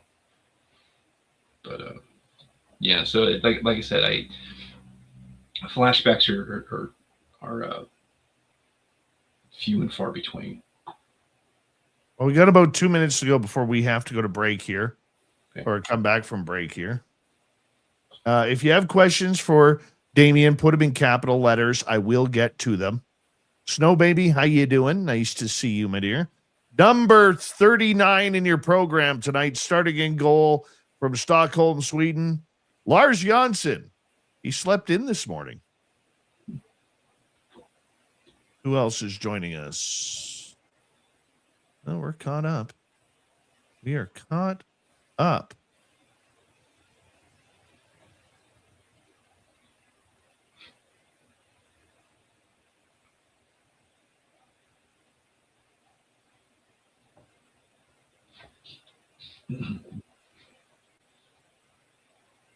So have you had, like you said, any of your flashback moments that like, not saying I haven't in a while. In a while. The last time that I know I was taken was like 2 years ago. I don't know. I mean, I think I may have once since then. I think they find me boring now. No, yeah. Then that's. I will say this though. Since I started sleeping with a CPAP on, and I get more of a deeper sleep now, I don't notice it as much. So I don't know if it's really happening. Rodney, how you doing? Welcome to SOR Chat. And we're coming back in 35 seconds. Thank you to our 2 super chatters tonight, Benno and Joe. If you haven't already on the YouTube side, do us a favor. Give us a thumbs up. It helps with our algorithms because we're constantly battling those. So please give us a thumbs up. Lace Blue, how you doing, my friend? Just south of me in Washington State. And we're coming back in 10 seconds.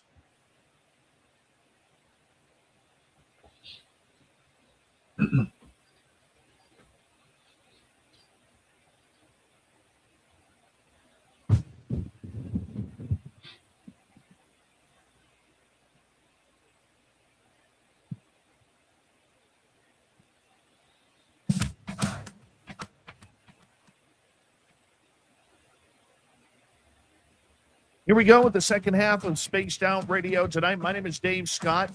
We have author Damien Kross right here till the top of the hour. We're talking about his ET contact. Damien, I want to bring you right in right now because I think you're summoning in these craft.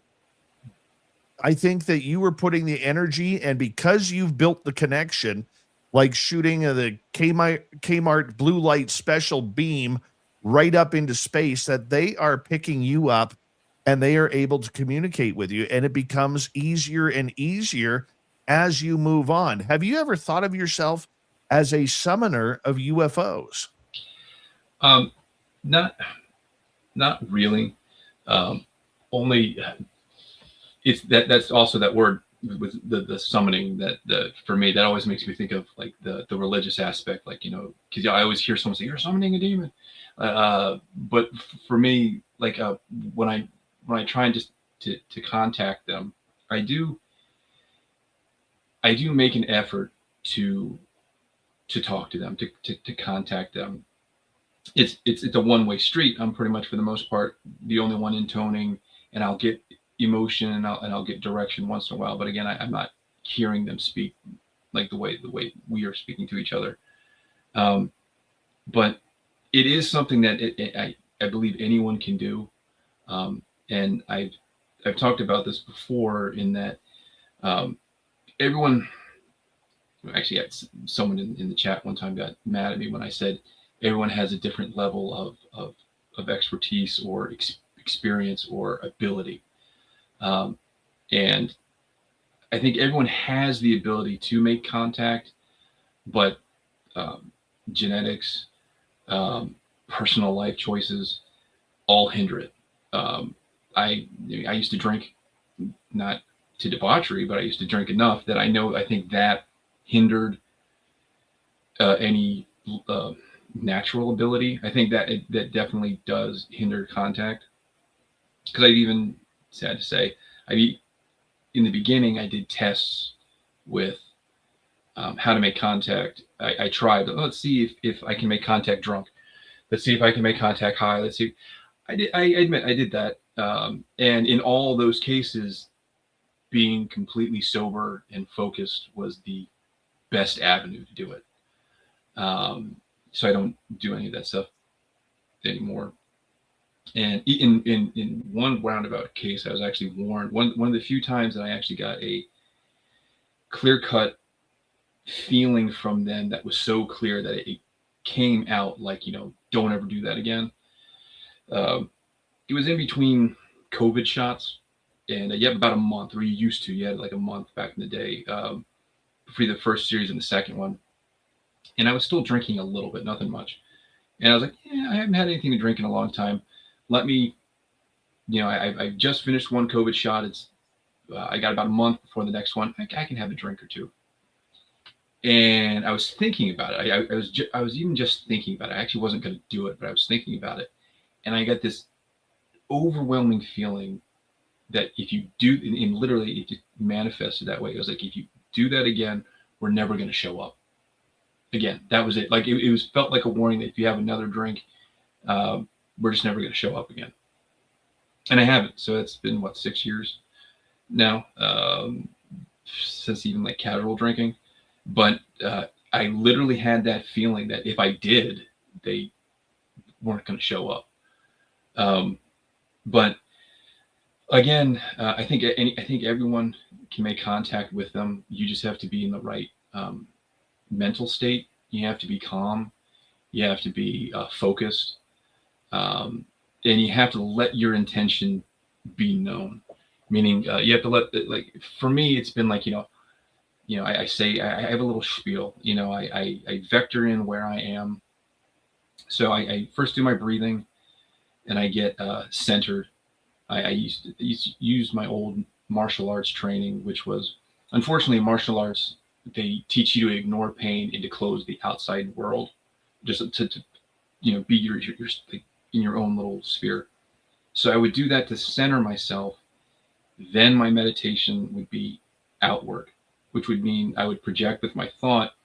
I would give my name. This is where I am. This is what I look like. And I would project a mental image of all of those things, where I am on Earth, where we are in the solar system, where we are. And just, it would have all that mental vectoring while being calm or emoting some type of like positive emotion or like love even.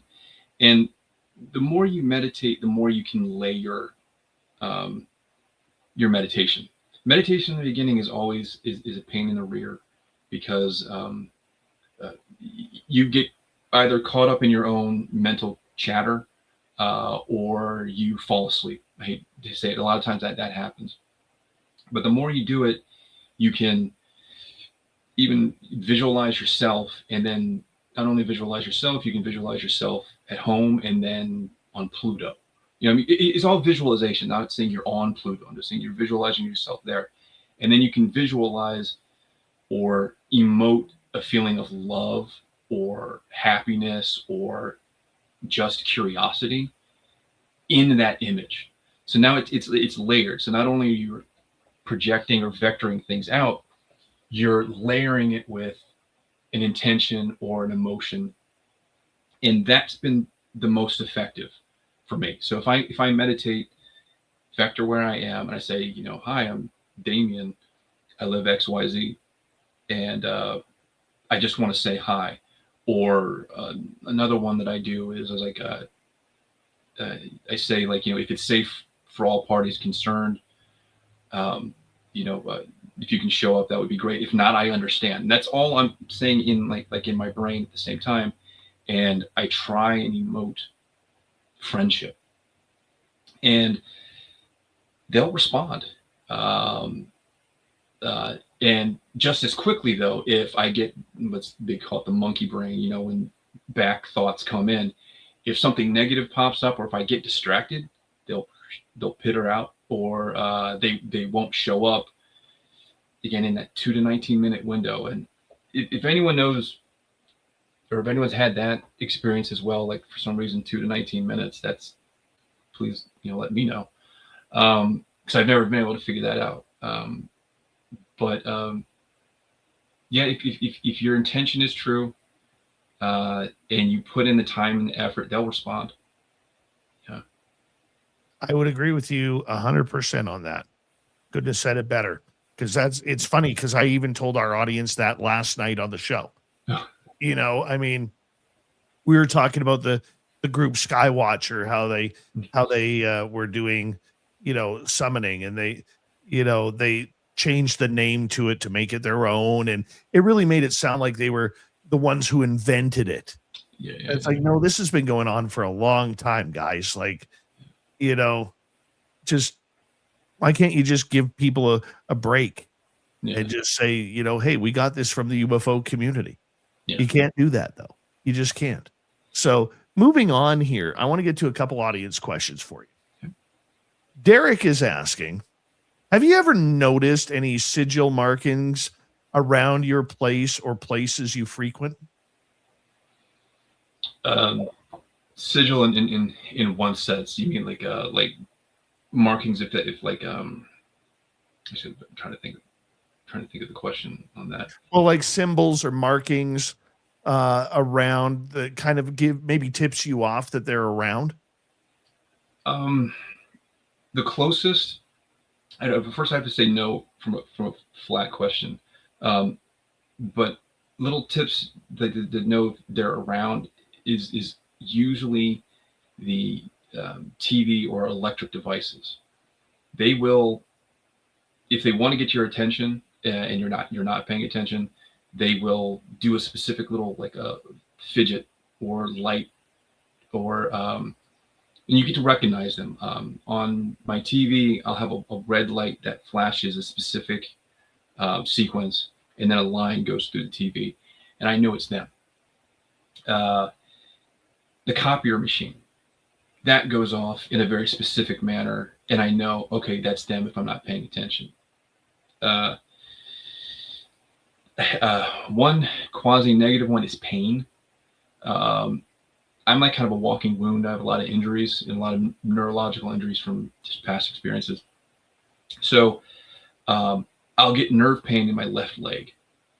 And when I get that once in a while, and it feels different than like a normal pain in my leg, I get this aching to go outside, and I'll go outside and they'll appear.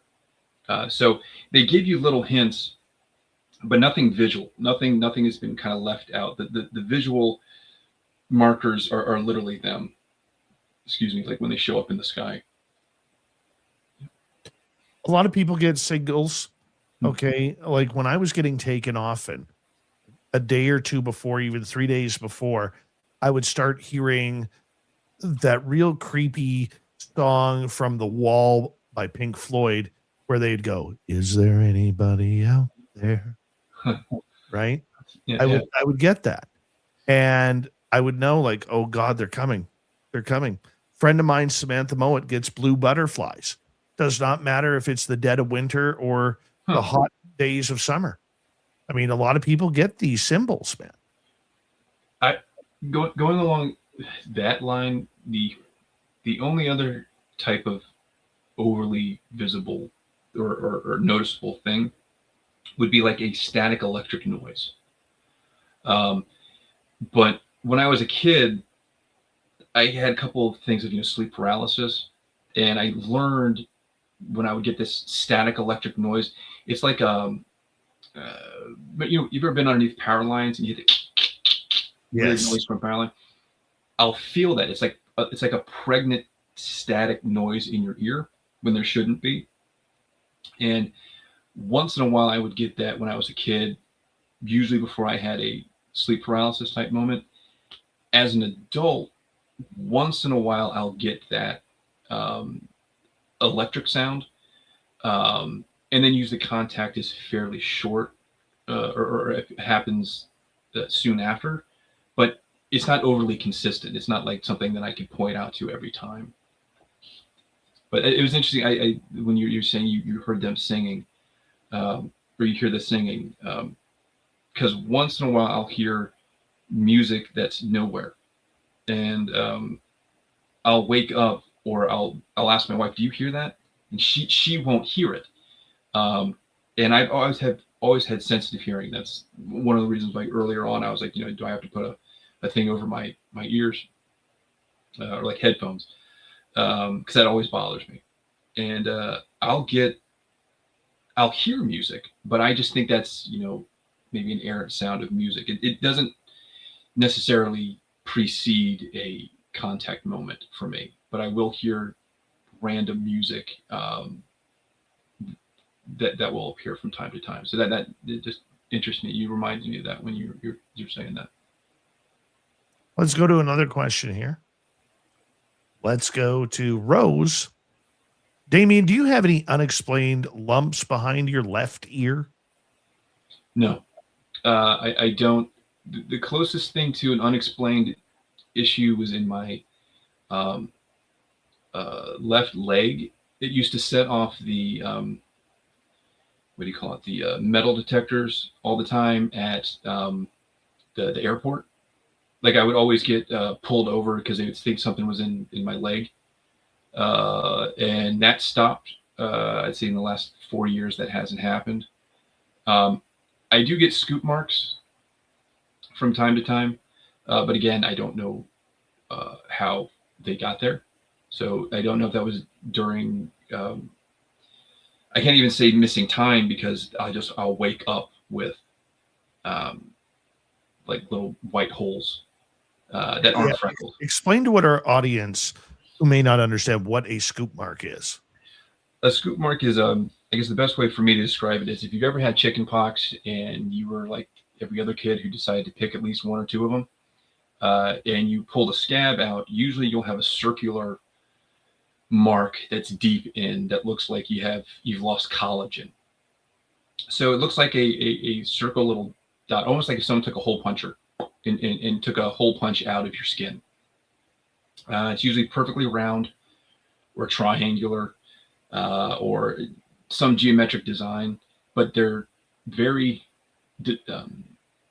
almost surgical precision. It's not like a freckle where it can be off-centered or misshapen corners or whatnot. And they don't hurt, or at least the ones I've had, they don't hurt. You just don't know why you got them. And in my particular case, I even went to a dermatologist because I was wondering what they were, and I asked him to do a biopsy on one of my ones that appeared in my bicep, and that came back as non-specific scar tissue. For he didn't know what reason, I didn't know what reason, because it was just a perfect little. He actually said it looked like I had a biopsy. So okay, but that's been my experience of what scoop marks are. Again, they look like little chicken pox scars that come about for no apparent reason, or that you don't know of. And like I said, the one that I had, and if the ETs or whatnot did to me, I actually kind of thank them. In that I had a bad shoulder. I took MRIs on it, and basically I had micro tears and inflammation in my shoulder, and it was pretty bad. They were thinking maybe I should have surgery or whatnot. I definitely had to be restricted for a while, and then one morning I woke up with two little white scoop marks in my shoulder, and my shoulder pain was gone. And when I went back to the doctor, they were even like, yeah, there's no sign of the inflammation or anything else. And no recollection of it. But again, like I said, I woke up with two, at first, what looked like, bright white freckles. But I was like, wow, my shoulder feels really good. And again, I have no recollection of it. So what happened? I don't know. You see, some people want to say, yeah, just perfect alignment of rest, or some people say maybe they fixed it. I don't know, because it's missing time. If they did something to my shoulder, I had no recollection of it. But it was, long story short, scoop marks are those little white circles or indentations that you can't really explain. Just to follow that up, with this happening to you, has it started happening to your wife as well? As far as I know, no. Because we're usually pretty honest with each other, so she hasn't said anything. And that was one of my worries in the very beginning, because when I was first having contact, before I even told my wife, and later on even, I sounds funny that you can barter or bargain with the supernatural, or just something that obviously has so much more power than you do, at least that you're aware of. I put down these little things like I'm willing to have contact, but X, Y, Z, meaning like, I'll stop being violent, meaning like I won't be aggressive. I won't be armed, which was another huge one. If I had anything, even like a taser light or a big flashlight, at times the lights would turn off when I would come out. I had to be completely devoid of any physical intent, even if it was to protect myself from like animals. If I had any weaponry on me, they would just disappear. But I had these little rules that I had, as well as like, no pain, don't bother my wife or my dog, and I'll go out in the middle of a field if you wanted to, and I'll have a conversation with you. But, until they're ready, leave them alone. And in a lot of ways, I think it's a mutual agreement, because they haven't had anything as far as I know of. But I think it also limits some of my experiences. I think some of my actual face-to-face that I could have, for as much as I make contact in the sky and other little things that happen, I think that restriction is stopping me from having slightly more intense, while awake, maybe contact. But yeah, again, I mean, that was just for my own personal sanity. I to try and get a grasp of it, I set up those little protocols, and possibly nothing's happened to them because they were respecting that. And if that's the case, then that's another beautiful sign that these are beings that respect and want to have contact, like a mutual contact, not a master servant or subject and scientist, type dynamic. But yeah, she hasn't said anything along those lines. She's seen them without me in the sky. And she said that as well. She usually says, "Hey, your friends are here," if she's outside and sees it, and then she gets me if I, for some reason, didn't pick it up. But yeah, nothing, as far as I know, has happened to her on her own that way. We got 3 minutes to go with you tonight in a show that's flown on by. What do you want people to know about ET contact? Not to be afraid of it, but also that you're not alone, and that if something does happen, and I don't want to devalue a person's experience.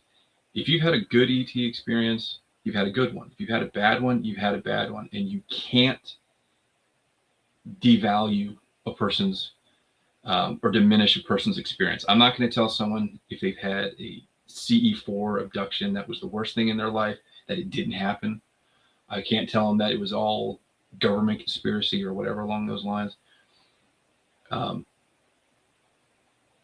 But if you're having an experience in general, you can reach out to people, but take the time to self-reflect.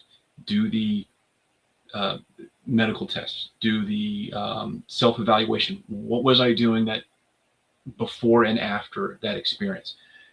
Get a good picture of your environment and yourself. Be honest with yourself too, surrounding your contact. Because again, you don't want to jump to conclusion, because again, that's what skeptics want. They want you to jump. They want you to see Jesus in a potato chip. They want you to do that right away. And even if it was profound and something where you're like, there's no way that this couldn't be ET. Well, it could. It could be 100% mental. It could be something else. And you owe it to yourself just to take a few breaths, write down what you saw, validate your experience, but at the same rate, double check, cross your T's and dot your I's. Because that way, later on, you'll feel better with yourself. You'll feel better with others if you have to talk about it, because you've got a better understanding of what genuinely happened. Because if you don't, it can drive you crazy. And these experiences are good enough, or it can be beneficial enough, that they're worth exploring more. And if you've got good experiences, you can continue to have good experiences, and that's hopeful to me. I want people to have good experiences. I don't want people to be afraid of them, because like I said, if I had experiences as a kid, maybe I viewed it negatively because I was afraid. And as a kid, as I got older, more mature, I could view things with more mature eyes, and less things scared me. And the same thing can happen. Yeah, the same thing can happen with contact. So I just have hope. And definitely contact is worth it. Damien, I want to say thank you for sharing your story on Spaced Out Radio. Thank you for coming on the air with us tonight. Damien Kross. You can Google him, get his book on Amazon. Swamp Dweller and Grant Baker with the UFO Report are next in hour 3. You're listening to Thank you very Spaced much. Out Radio with your host, Dave Scott.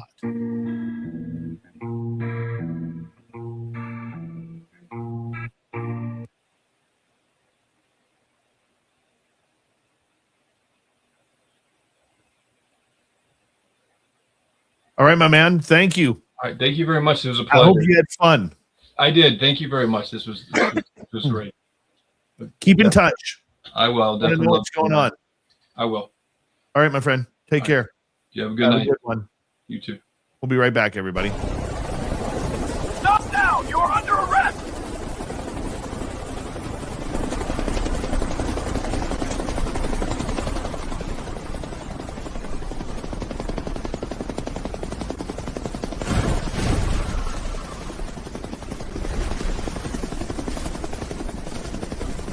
Hands up! Don't move! Don't get caught without your Spaced Out Radio merchandise. We have t-shirts, mugs, hoodies, socks, hats, stickers, and so much more. Whatever you're looking for, we have you covered. Why just be a fan of the paranormal when you can look the part? We don't have ugly merch, folks. Check out the Spaced Out Radio store. Find the link in the description below.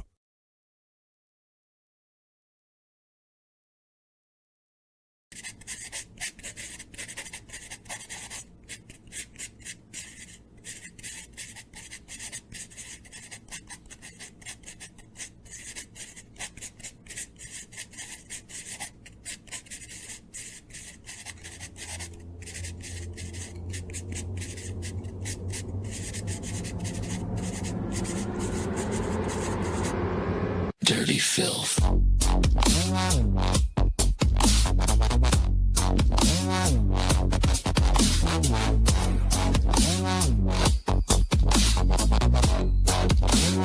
Dirty filth.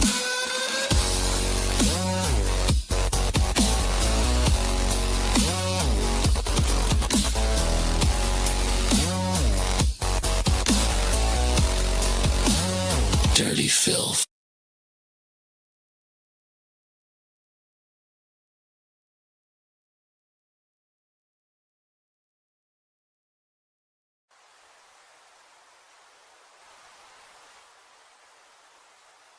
Object is heading north 045 degrees. It's definitely not a plane.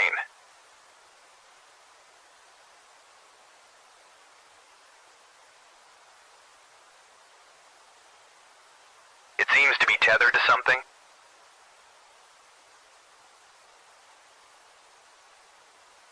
Is that a banner, Joe? Caribou Con. Does anyone know what Caribou Con is? Caribou Con, one of the BC Caribou region's best-kept secrets. Until now. Join our panel of renowned paranormal experts for a weekend of fun and intriguing presentations. Go to cariboucon.com to book or inquire now.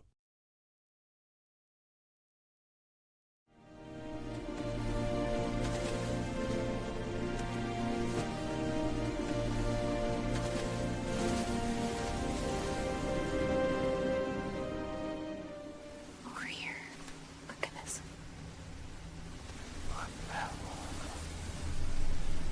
Discover Spaced Out Radio on all your favorite platforms. We're live every single night with the best in UFOs, cryptids, paranormal, and the unexplained. And you can find us on all your favorite platforms. Head over to Instagram for behind the scenes and daily weirdness, TikTok for quick mind-bending clips, Facebook for community discussions, and X for real-time updates and hot takes. Wherever you scroll, Spaced Out Radio is there. So go search Spaced Out Radio on every platform, hit follow, and turn on notifications so you never miss a single episode. The weird is waiting. See you there.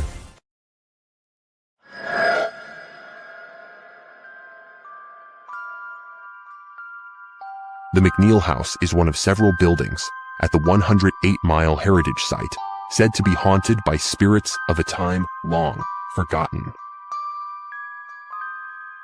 But would you stay the night? Along with guided ghost tours and paranormal investigations, Haunted 108 is offering a chance to spend the entire night inside the historic McNeil House by booking one of our B&B style sleepovers, where you can experience the hauntings firsthand, meet the resident ghost cat, and witness unusual activity.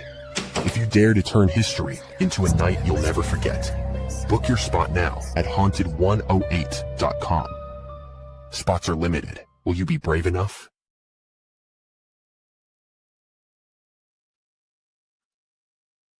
And thank you for coming on in as we invite in Grant Baker. Come and join us. Holy cow, he's in his studio. Look at that. Now unmute your mic, and that would be great. You're still muted on StreamYard. Wrong mute. There you go. There we go. Getting there. There we go. How you doing, buddy? Doing pretty good, man. I finally can get downstairs, so I had to set all this up and nice. And, yeah, it's gonna be fun. You look good. Now grow the mustache. Thurston Howell III, how are you? Nice to see you. Scoose, nice to have you here. Resist, thanks for coming on in. Terry Hall and your beautiful mustache. Hope you're doing well. And I think we're caught up. We're caught up. Here we go.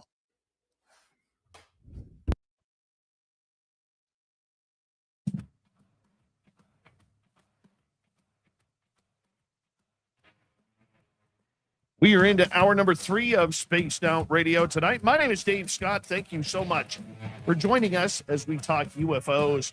Once again, in this third hour, we have Swamp Dweller's story and Grant Tavius Max coming on right after that with the UFO report. But first, we want to say hello and hi to all of you listening in on our terrestrial affiliates around North America, digitally on every major podcast network. Our website, spacedoutradio.com. We have a plethora of features for you. Rock out to Bumblefoot, read the news wire, check out our swag as well. You can follow us on X at Spaced Out Radio, Instagram at Spaced Out Radio Show, and on Patreon in the Space Travelers Club. The Desert Clam has set the password for tonight in the SOR Space Travelers Club. Zoilism. Zoilism is your password. Use it wisely, Space Travelers, as the Clam sets the password each and every night right here on Spaced Out Radio. Let's head to the swamp. Hello and welcome to Spaced Out Radio's Swamp. I'm Swamp Dweller, and tonight I'm going to take you on a mystic journey of the unknown, sharing tales of monsters, legends, and nightmares. Welcome to the Spaced Out Radio Swamp. When I was 21 years old, I decided to go out with a bunch of friends in the woods. We decided to hang out after dark. Now we all had booze and flashlights. 2 of us had guns and I had my knife. The walk was long through the woods to get to a cliff with a beautiful view to see the sunset. And we were going to drink and get high. Nothing too major, just some weed. We got to the spot with no problem. And at the top of this cliff, there was a big rock you could stand behind, and nobody would see you. So we sat on the cliff, our backs to the rock, and the forest behind the rock. We have a friend, let's call him Jeff. He got up and said that he had to take a pee. We told them to be careful as it was getting dark, and there were cougars and bears in the woods. So I told them to hurry up and be quick, and if anything happened, scream. So he went behind the rock, and we could hear him start to do his business. We were all just sitting there smoking and drinking, when suddenly we heard this loud, almost ear-piercing screech. We all thought it was a mountain lion, so we went to check on Jeff. He was standing there with his pants down around his ankles, this bewildered look on his face, and he had looked white as a ghost. It was almost like he had seen one. We were looking around and we noticed this vast gaping hole in the forest where we could hear something running away.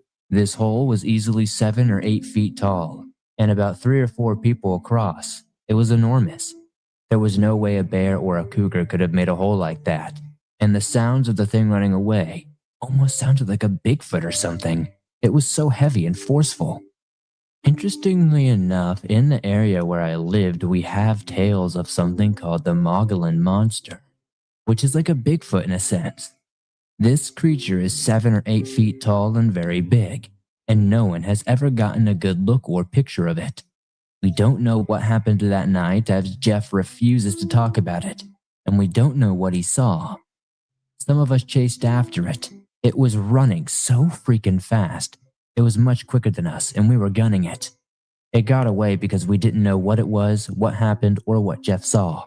We can only assume that something else was out there that night, and it scared the bejesus out of us. Thank you, Swampy, for another spooky story. If you want more just like that, head on over to YouTube, type in Swamp Dweller, hit subscribe, ring that bell. Literally thousands of stories for you to listen to each and every night right here on Spaced Out Radio and on his channel, Swamp Dweller. Time for Grant.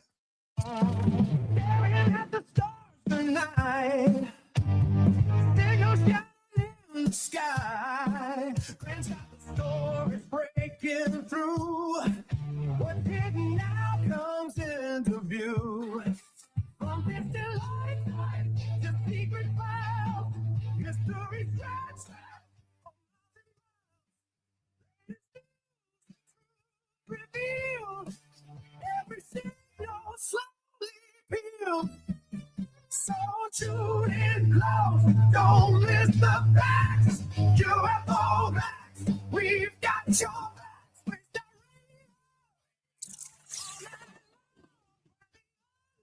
Becomes a song. Grant Baker, it's always good to have you back on the show for the UFO Report. How you doing, my friend? Doing pretty good, thanks. I'm so happy to be here. Tonight's going to be a fun one for us. I did something today I'm pretty proud of. Ooh. I had a dad moment. So about a year and a half ago, I hired my buddy. I was busy at work. I hired my buddy who he was in between jobs. I'm like, hey man, just go do some work around my yard. You know, my lawn needs a final mowing, and you know, I just need to get some stuff, get ready for the winter. And he's like, yeah, no problem. You know, I paid him in order to do it, and he could use the extra bucks in his pocket. And I go to mow my lawn last year, and he left my key on. So I had no battery on my riding lawnmower because I got like just over half an acre to mow. So today I went and got a new battery because, you know, my lawn is starting to get long. I can finally mow it, finally turn green. And I'm like, I'm going to go buy a new battery. So I taught my son today how to change a battery. Yeah. And I let him, like, I'm not very technical, dude. Like, I don't fix things. I don't use a lot of tools. Okay. But showing my son how to use a ratchet and how to, take the bolts out of the battery and take the cables off and, make sure they're safe. And this is the positive. This is the negative. And then he jumped on to start riding the mower. And he was so happy because he's finally grown enough that he can actually reach the pedals and do what he has to do at the same time. It was a good day, man. It was a good day. I'm going to tell you, that is a great story. And I remember having that day when my son rode the riding lawnmower for the first time. I got video of it. I mean, I let him just run half a tank through it, just driving around the yard. Good for you, man. That's a good feeling. Did you get pictures? I was on FaceTime with my dad. Yeah. So I couldn't, I wanted to show my dad. Well, that's just as important. It was a good moment, and him learning how to use, like, he'd never used a ratchet. Like, I don't build things, man. I don't fix things because I'm not good at it. Never have been good at it. And to be honest with you, I was never taught.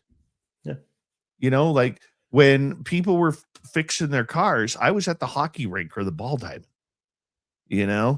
So, in a way, I had a great childhood. Don't get me wrong. Yeah. But I couldn't build a birdhouse if my life depended on it. Right? Like if I had a choice, if somebody put a pointy stick to my head and says, build this birdhouse or the other option, I'd probably just choose the other option because I'm really not good at building or fixing things. Yeah. I know my limits. I can speak on the radio. That's what I'm good at. Not fixing things. So, like I have a ratchet set, dude, that's like, oh goodness, that's probably, I think my mom got it for me for Christmas, probably about 27 years ago. Oh. And it still looks brand new. That's how often I use a ratchet set. What's the brand name by chance? I don't even know. Right? Probably some cheap one, but I don't really care. It was a gift from my mom.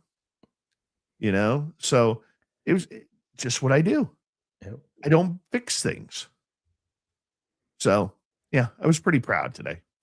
Golf clap to you. Good job, bud. You did very well. Thank you. I will accept that golf clap. Well, we are, a week since the UFO files first came out.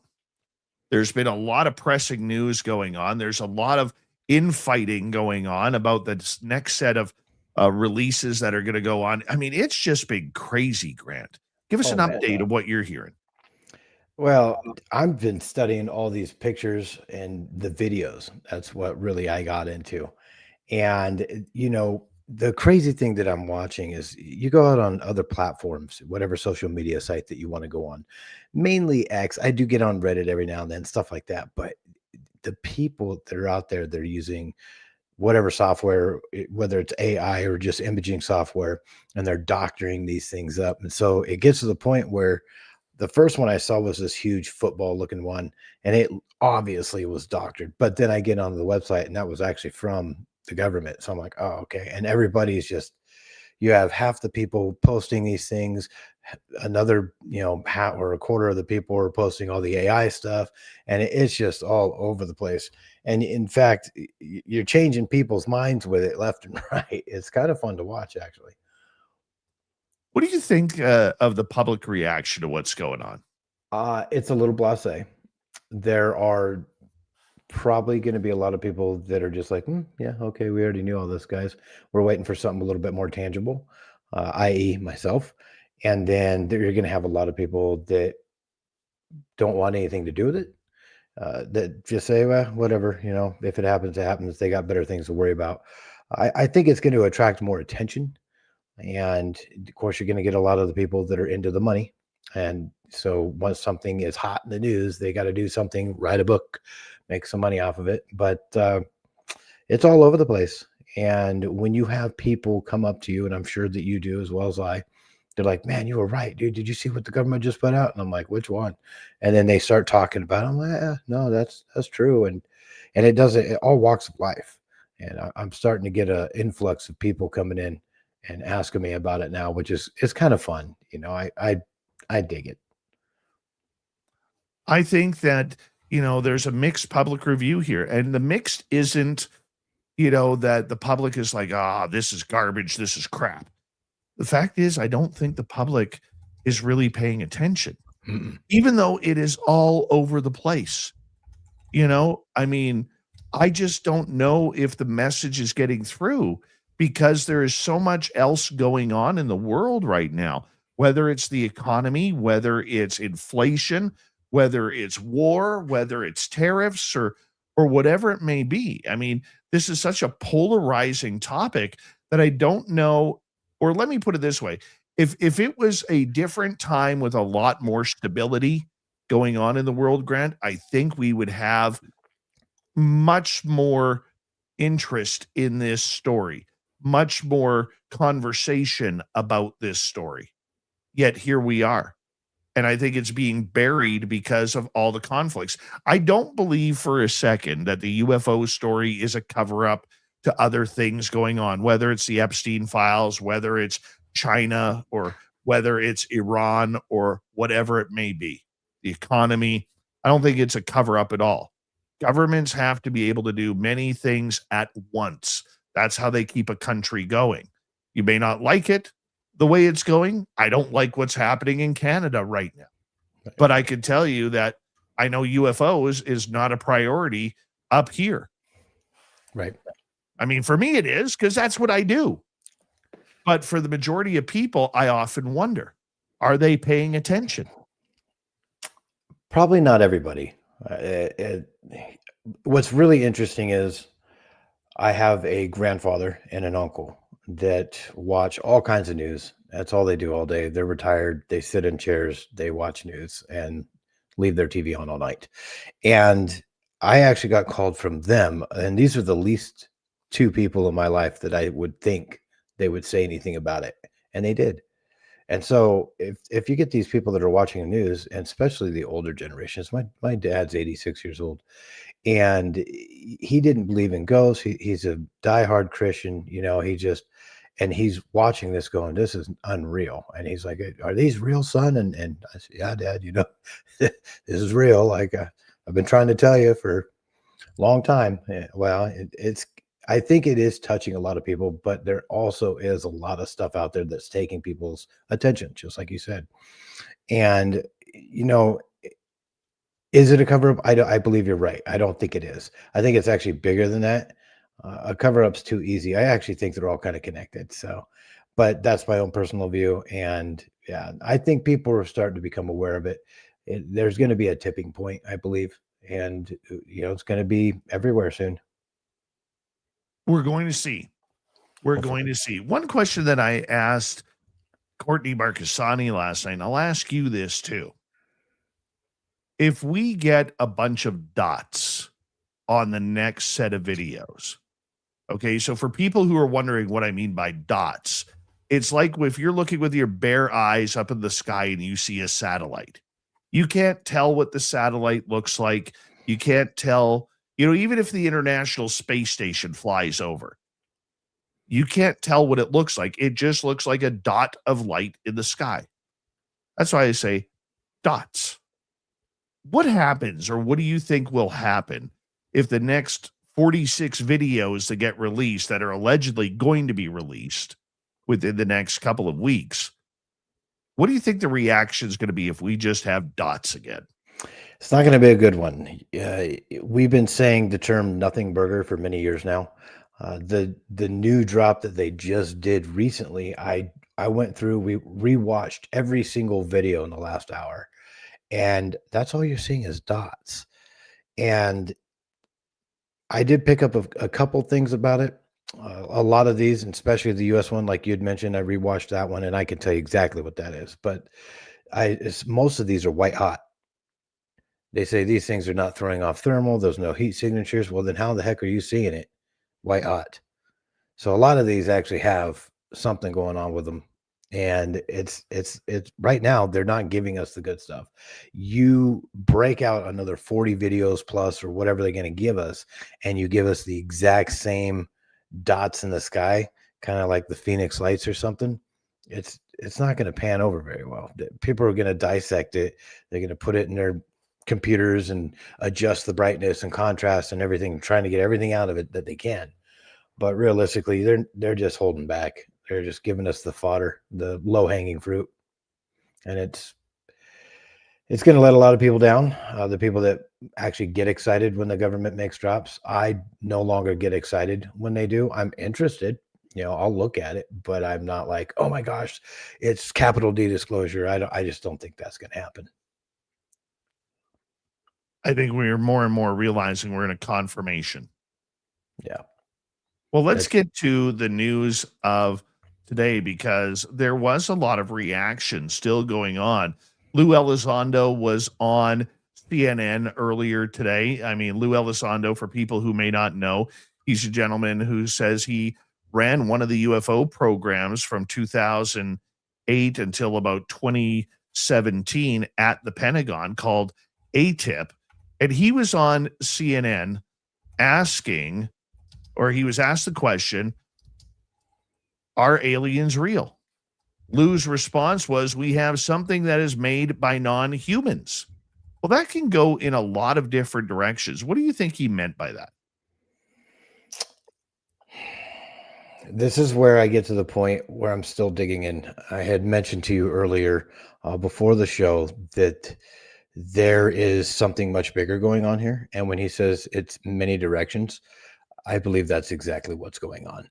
This has gotten much more interesting than just craft in the sky. or orbs and stuff like that. It has gone a little bit further than that. If you get to even things like what Grant Cameron says, and I never understood, he said it's always about consciousness. It's always about consciousness. And he wants to hammer that in. And I never really understood exactly why he was saying that or where it was coming from. And just recently, I'm starting to dig a little deeper, not only into that field, but others. And this is a whole lot bigger, I think, than just lights in the sky.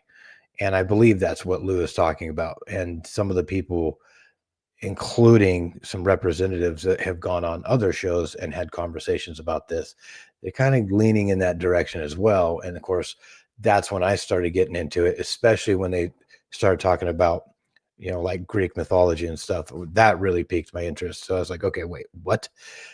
And that came from McCaslin, General McCaslin, that went missing. And so I'm just like, oh, this is much bigger. It's actually getting funner for me. I really think this is going to be some fun stuff for us to figure out. I'm curious about what that means as well, because to me, when I hear, and I'm not blaming Elizondo here, okay? Mhm. But when I hear him or David Grush or any of these great people who have helped promote this subject on a not only a national but an international level, and that includes Tim Burchett, Eric Burleson, Anna Polina Luna, I'm tired of the hype. I'm tired of the hype of, you should see what we see. We're trying to get it out for you. Right? Stop telling me what I should wait for and see. Show me. That is a big, big push, Grant, right now by many in the UFO community who are saying, let's stop the hype. Let's stop the buildup. The WWE type promos that they are giving for this. Well, let me tell you something, brother. Right? I mean, we're done with that. We're done with the WWE promos on this subject. Yep.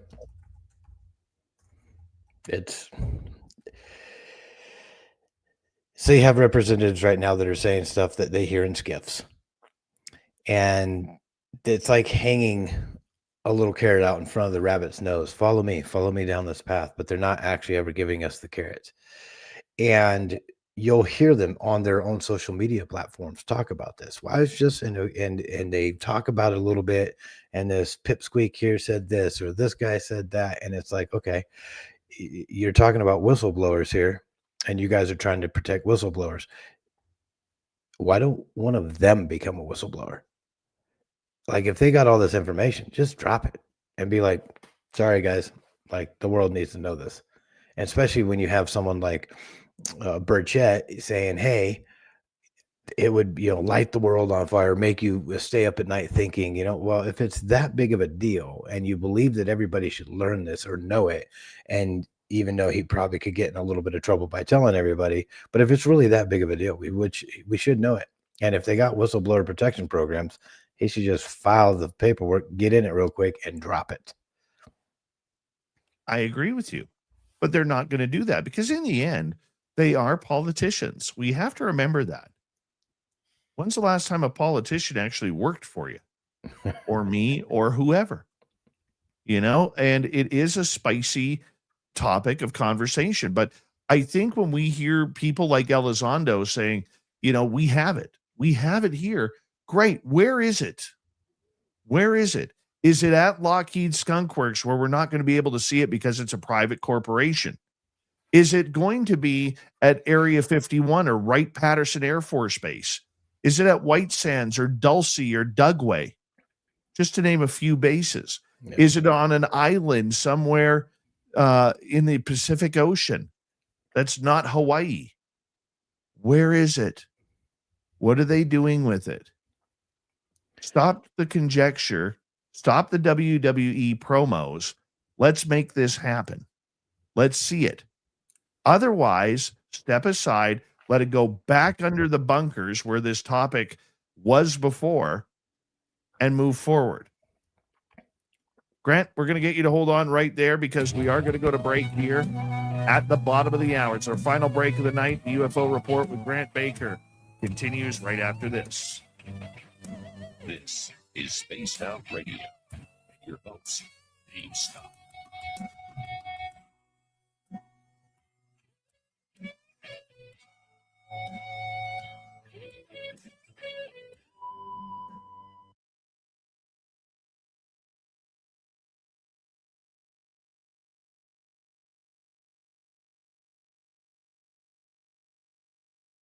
All right, buddy, we're clear. All right. Good start. Absolutely. Absolutely. Tyler, how you doing, buddy?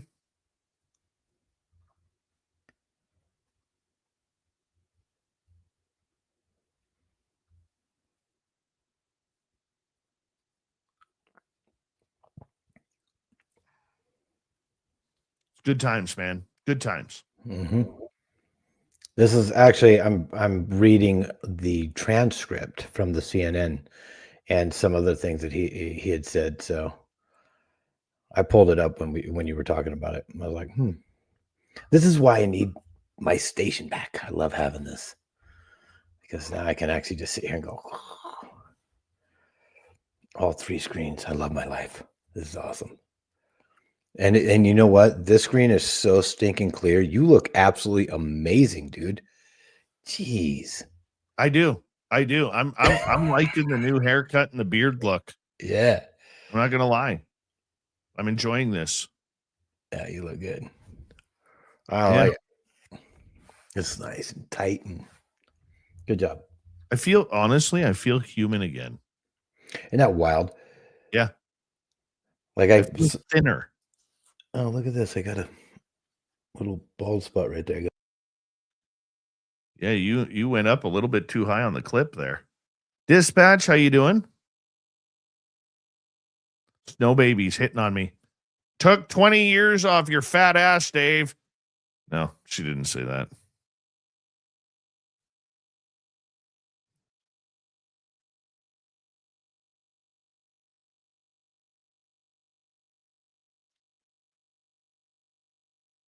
Yeah, I got all trimmed.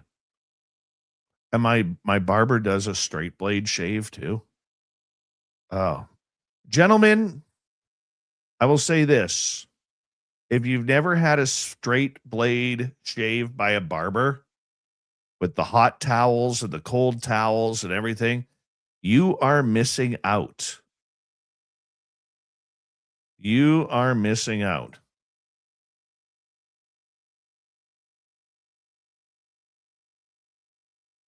Can't hear you. You got your mic on mute. Oh, can you hear me now? Yeah. All right. So there's a place in town that does straight shaves. And when you walk in, the first question they ask isn't whether you want to shave. It's whether you want a whiskey or a beer. Oh, that's nice. Oh, it's great. I love it. It's like $40, you know, it's no big deal. I'm drinking my Sun-Kissed. Nice. Sugar-free.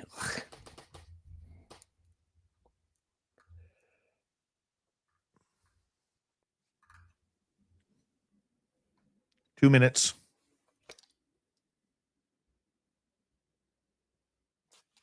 All right. Just making sure that the raccoons didn't come back. What are you drinking? Sun-Kissed? Yep. That doesn't look like orange juice. It looks like grapefruit juice. Yeah. Well, it's the little or pink lemonade. The little powder packets. Yeah. And then because I don't like overbearing, so I put like half of one in this and then shake it up, and then that's what I drink. You know, 90 seconds. Flavor in the water, trying to stay away from the alcohol. That's all that matters. Yeah. Till you get to Vegas with me. Yeah. And all bets are off. Yeah. I need a Vegas trip bad. Oh, I do too. I really, really do. By the way, for all of you who live in Arizona, there is a good chance I will be attending and speaking at the Tucson MUFON. Yes, I know it's Tucson, but Tucson is more fun to say. Tucson MUFON, July 18th. That's the tentative date right now. July 18th, Tucson MUFON in Arizona. I'm going to try and bring out some friends to that too, because I know Jim Goodall will likely be there. Karen Hill will be there. We'll see if Len from a radio station will meet up with us that weekend. It'll be good. I'll get more information as it comes out. Absolutely. Thank you tonight to Scoos, to Benno, and to Joe, the Cosmic One, for our super chats tonight. Greatly appreciated. Thank you to everybody who's given us a thumbs up or a follow on X. Here we go.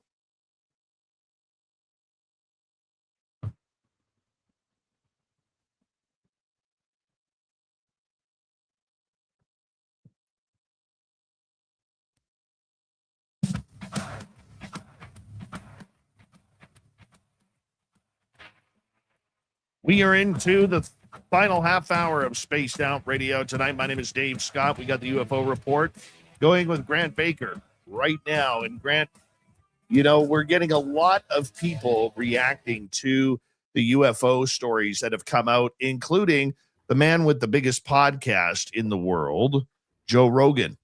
He's turning into a believer, Grant. Well, you got to understand. Joe Rogan is one of those dudes. He is so fickle on the subject. It is absolutely wild to me. I mean, it's actually wild watching his stance evolve on this over the years, because he seemed to be learning, you know, much more towards, or was leaning towards, the skeptical side for forever. And then he would come back and then he'd flip flop. And so now, because of David Grush, the interview that he had done, it was a huge, massive turning point for him. And it really grabbed Joe. It really did. And it was kind of fun, because Grush's background is a high-level intelligence officer. And the fact that he's not just telling a story. He was testifying under oath, you know, to Congress about specific non-human intelligence and the non-human craft retrieval programs, and, you know, biologics. I love that one when he said that, and he's got a credibility there. And for Joe Rogan to finally listen to that guy and turn around, that's a big deal. And, you know, with his range and power that he has within his field of podcasting, you know, he's been picking up these people every now and then. And anytime somebody goes on there, whether it be David Grush or Lou Elizondo's been on there, Christopher Mellon's been on there, Commander David Fravors been on there, Bob Lazar's been on there twice now. You know, those are the ones that I listen to. And it's about time he's finally settled in the seat instead of getting on the fence, or, you know, it's about time he got off that fence. And what we have to realize is, you know, and I know a lot of people, especially in their 40s and up, hate the term influencer. We hate that term. You want to have a get off my lawn moment. You know, I don't know what's worse, is when people come to my door asking if I want to be saved, or somebody comes to my door and says, I'm a social media influencer. But Joe Rogan is. Yep. He's an OG.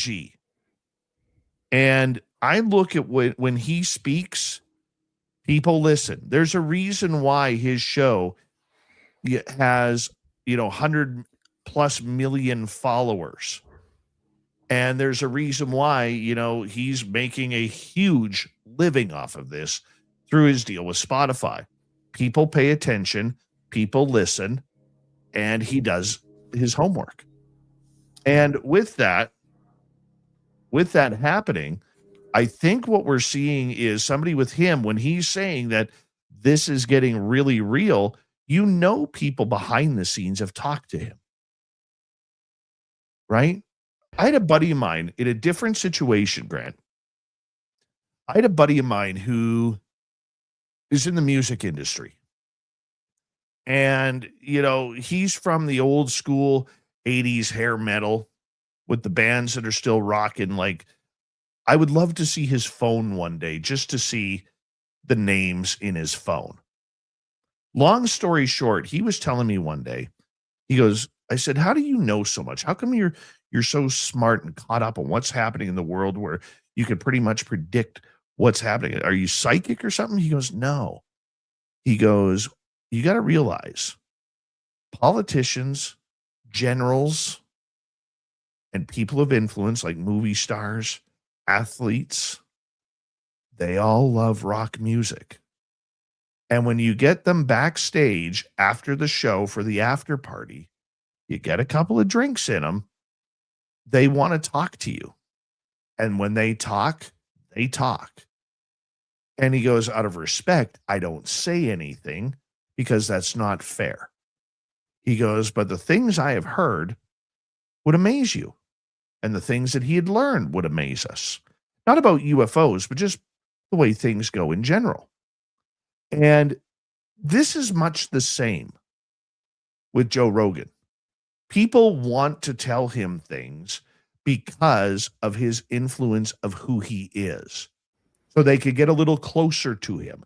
So that way they could feel that they build a bond and get on that first name basis. Hey, Joe, this is Grant. Or, hey, Joe, this is Dave. Joe, it's Dave on the phone here. What's going on, man? You know what I'm saying? They want that. So they're willing to trade information for the popularity and friendship. Oh, yes. Well, I mean, Joe Rogan's mentioned on his show that he's been hearing about David Grush for months through the back channels. I would love to know who's in those back channels with him. And with his influence, there's probably a lot of heavy hitters. We know that Lou's in there, and he's talked to Lou a few times. We know Tim Burchett's in there. We know Eric Burleson's in there. And Polina Luna's even talked to him. The Intel committee is there, and he has people like these pilots he's talked to. He's had, Bob Lazar, and he's got all these people in his back pocket. And even Christopher Mellon, he probably talks to him in those back channels. I guarantee you that a lot of these individuals are talking to Joe personally. He's one of those guys. Once they come on the show, they always talk about it. They eat dinner the night before, and he puts them up in the hotel, and they have conversations, get the drinks in them, and he even does it on the show too. But it's I would love to see his Rolodex and be a fly on the wall in some of his conversations behind the scenes. I would agree with you. I would totally agree with you on that. What else do you got for us tonight? Oh, we have some fun ones. And we were just recently, all these photos that we see, and I was just talking about a little bit earlier when it comes to the UFOs and what the government dropped. And I started noticing a theme, and a lot of them are small little dots, small little white lights, and grainy. There is one cool video out there that's really neat that they actually have this technology. It's a lot more clear than I expected them to show us. But I realized, wait a second, my car that's sitting in my driveway right now has black and white infrared capabilities, and it is a sharper image. I can drive by it than these. And that is just a Cadillac. It's like, how is my Cadillac have a sharp? I found a dog in the middle of the night with my car, and it's like, what are we doing here? And then starting to look at all these different infrared still objects, and some of them are moving very quickly. And I just dissected them a little bit, but there's a few of them out there that are kind of neat. I think everybody should go out there and check them out. There is a lot of erratic dots, lights, and orbs. They're coming from Iraq, Syria, Greece, the Arabian Gulf. They're all over the place. The Middle East, a couple from the U.S., but don't look at that one. Now you can tell exactly what that is. I want to cut you off right there for a second because you've been saying something really important here. Okay. Mm-hmm. The videos from the Middle East, from Europe, from Africa, all the spin up and hype has been about what's happening over U.S. bases on this ground, on this territory, on this continent. And yet all we're getting is videos from war zones. Doesn't that lead you to believe, Grant, that we're not talking UFOs, we're talking UAP instead? Yep. 100%. 100%. And here's another thing that they've been, you'll hear a lot of the whistleblowers and pilots, commanders, whoever's out there that are talking about this. They're saying these things don't show a heat signature. Well, then how are you picking it up on a thermal infrared camera? Like if it doesn't show a heat signature, you wouldn't be able to see it. And just those two things alone, just like I said, it's out in my car. And then we're not getting anything over the United States. The only thing we get is literally the afterburners of a jet. And you can even see the stream of of what's behind it, the heated air and stuff. So it's like, come on, guys. They're not giving us anything right now. They're just hiding it all. And active war zones. Go ahead. No, I think people should be made aware. This is our job as journalists in this field, is to point out the common core for what is going on. Point out the similarities. Doesn't matter which politician, doesn't matter which alleged whistleblower. They're all saying, we have to protect the United States airspace. They're coming to get us. The aliens are dangerous. This is a threat that we need to protect American skies for, even though there's only one sky. But they pluralize it. Yep. So we're going to release videos from Iran, Iraq, Syria, Uganda, Greece, okay, United Arab Emirates. Pick a country except the United States. Yep. Well, it's a crazy pattern, dude. It is. The most striking one that they even talk about is a shot from the lunar surface.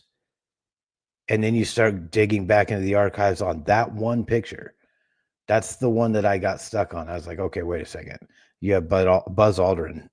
I have a whole thing on what's going on with him right now and what's been talked about when it comes to that picture and what he will or will not say. And people say that somebody got to him, including his own daughter. And it's just like, we got that one picture. That's the only one I found really interesting on the whole site, was that one. So they're not giving us nothing. They're not. And I also tend to think, and I want people to go and do your own homework on this. Mm-hmm. Okay. I want people to do their own homework on this. The videos that were released a week ago, once again, the majority of them are in war zones. So either the aliens have a real love of war that they are wanting to be playing inside the war zones, or it's American technology that has never been seen before and is being filmed and classified as an unidentified anomalous phenomena, not a UFO, a UAP, which means I don't know if any of these videos that have been released are alien. Realistically, I don't think any of them are. Not the ones that we're seeing. I don't believe as of yet that they posted anything or dropped anything for us to see that is alien at all. I think every bit of it is something that we could explain if we just knew the context of where it was at, the time and location, and then we could figure out, okay, this is probably a missile that somebody shot, or we could figure it out real quick. And especially when it's going over the war zones. When it comes to the fact that the UAPs and these sightings are constantly being seen over war zones.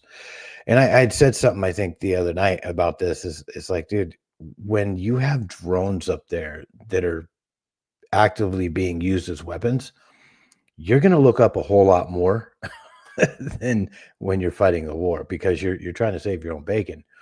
And so that's when you're catching these things. And, realistically, I've watched videos of war, and watching a rocket that's hauling butt, especially some of the stuff that Russia just created. It's way faster than supersonic. These things are quick, and they do maneuver. So that if you have never seen anything like that before, that could be that, you know. And I don't know.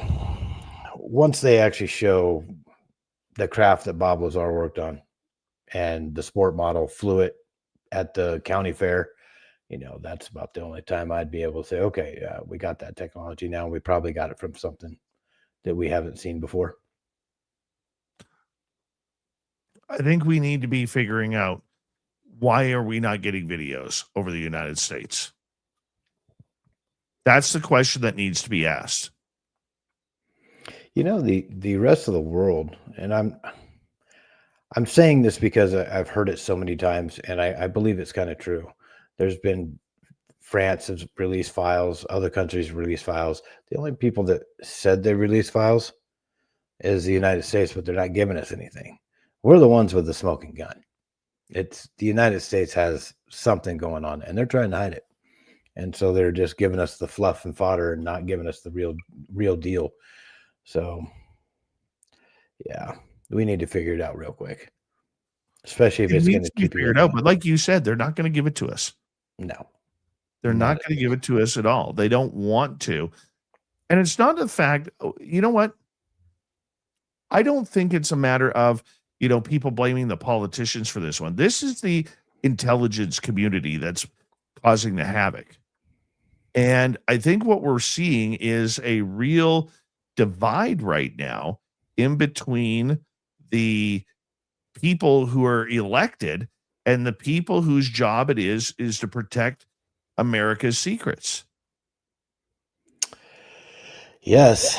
In fact, there's one man right now, I cannot recall his name, where every single one of these files, Arrow even reports to this dude, before they get released or go wherever they're going to go, lands on this one guy's desk all the way since, I think, Obama, or maybe even a little bit further back than that. This guy's been sitting in this position for quite a while, a lot longer than he should have been.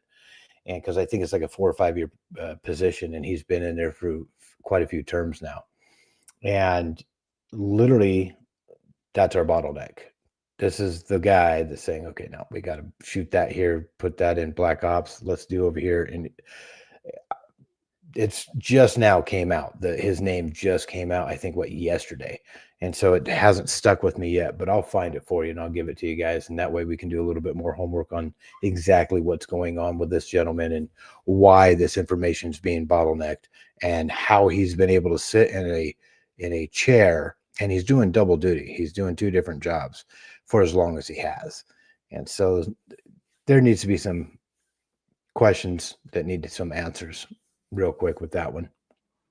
What kind of answers would you want? Well, the answers are, why the heck are you sitting in that particular location? Why are you bottlenecking this? You'll never get those answers. The answers I would love to have is what's really going on, just like anybody else. Is it some type of technology? Just tell us. We already know there's other beings or non-human biologics. Okay, cool. Are they going to scare us if we look at them? I mean, are they going to like frighten children? If not, let's see them. You know, show it to us. If you show us the bodies and you literally they're real, you know, and you just say, hey, this stuff's real. You don't have to show us the weaponized objects that you created out of their technology. You're literally, it would be that easy. Most people would be like, oh, wow, they really are real. And then move on about their days. And then you have all these programs that are building whatever the heck they're going to build. And people would stop asking questions. The more you try to hide it, the more we're going to start digging and, you know, keep asking more questions. There is 2.5 minutes to go before we have to close out this show. The UFO report with Grant Baker going on right now. Now, Grant, you know, outside of the videos and the NASA, you know, a lot of people are reading these documents, maybe for the first time, a little bit in shock and awe about the fact that this is even happening. And it sounds so surreal about what's going on. And even Steven Spielberg made a comment, you know, about the fact that this is going on with his new movie, Disclosure Day, about a month away from premiering, and people are wondering now. And I was wondering prior to this, I didn't think that his movie had anything to do with disclosure, but now I'm sort of thinking that maybe it does, because this timing is pretty incredible leading up to his film Disclosure Day. I don't find it very incredible at all. Based off what we have deduced with his last movie, The Close Encounters of the Third Kind, and his relationships with people that were in government, and the fact that the non-human biologics that were in the movie were based off real events. Some of that stuff was real events.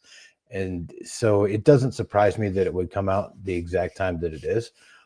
I believe that it is part of an easier way to feed the people a little bit more, like making a movie and people don't get upset. They'll watch the movie and be like, oh, that's a cool movie. You know what I mean?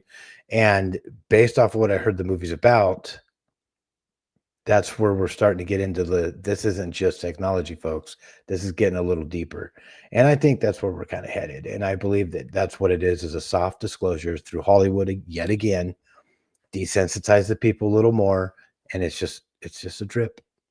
It's just another drip. Like you guys were talking about the Abyss, which I believe that the Abyss is based off something real. I think that that's where they're at. They're down there because we can't see them. It makes me wonder, whether or not he was tipped off to this date to pick the month of June to get this done. Okay. Was he tipped off that in May there would be a bunch of big news coming? And It wouldn't surprise me. Not at all. I agree with you on that one. Yeah, it's crazy. Grant, thank you so much for coming on Spaced Out Radio with another great UFO report.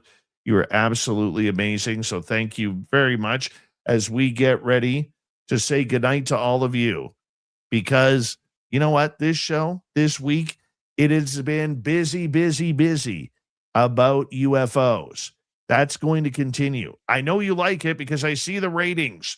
You guys love the UFOs. We're going to bring it to you each and every night we can on this great show we call Spaced Out Radio. So thank you for tuning us in as we say hello. Mr. Ron Bumblefoot Thal. Rocking in the background with Little Brother is watching. Bumblefoot is the official music of Spaced Out Radio, rocking us in and out of every single show. Get your horns up for the guitar god himself. Special thanks to everybody listening in at work, at home, in your cars, wherever you may be. Thank you to everyone in our chat rooms tonight. YouTube, Twitch, LGAP, Facebook, Spreaker, LinkedIn, the Space Travelers Club, and on X and hashtag Spaced Out Radio.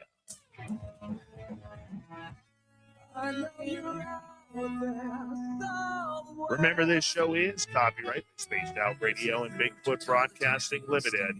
Thank you so much for choosing to share your evening with us, because together, my friends, we're watching.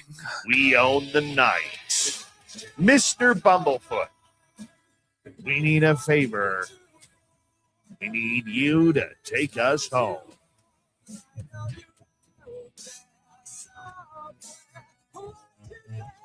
Yes, the Woo train has docked for the night, but soon, my friends, we shall ride again. Your seats are always available. Your tickets never expire. And if you want to bring a friend, we've got room for them too. Good night, everybody.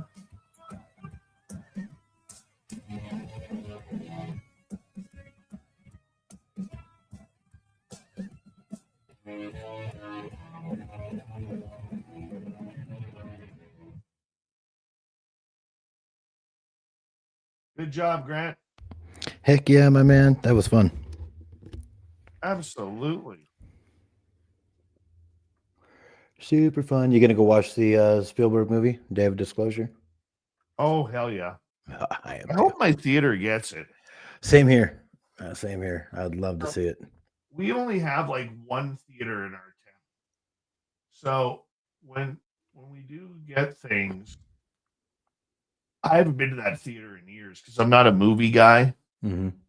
You know? I am. Let's see if I can find out.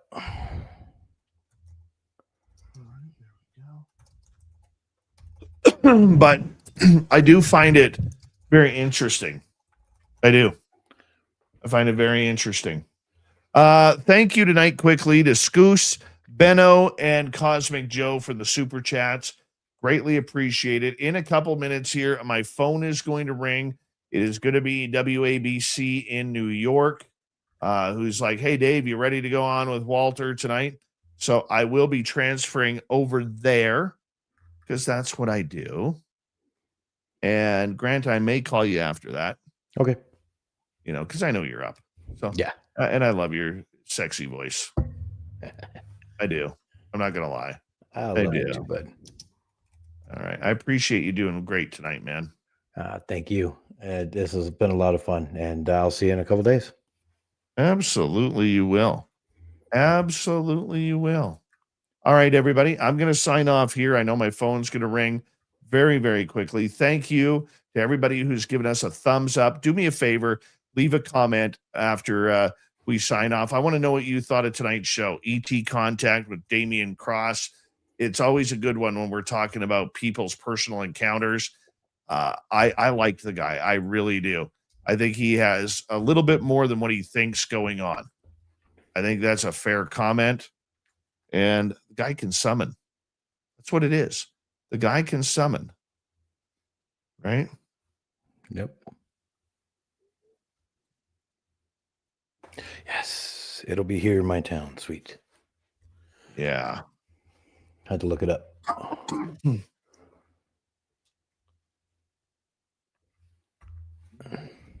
So, yeah. The Max. What are your plans for the weekend? Mine, I gotta fix a Jeep or my Jeep, and then I'm probably gonna, because it's my daughter's now, I'm gonna probably trade it off for a little convertible for her that she wants. And aren't you nice? It's her car. If she wants to do that, she can. Tomorrow night on the show, just so everybody knows, tomorrow night on the show, Scott Brush is going to join us. We're going to talk 30 years of Bigfoot. Why not end the week on a Bigfoot? We've done a lot of UFOs this week. Let's end on a Bigfoot. What do you think? I like it. You guys are going to like it. I promise you. Because, you know, I don't do ugly shows, just like I don't do ugly swag. We're going to go from there. We are going to go from there. Everybody, you have a great night. We will talk to you very, very soon. Much love from SORHQ. See you tomorrow.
Stay healthy, my friend. You too.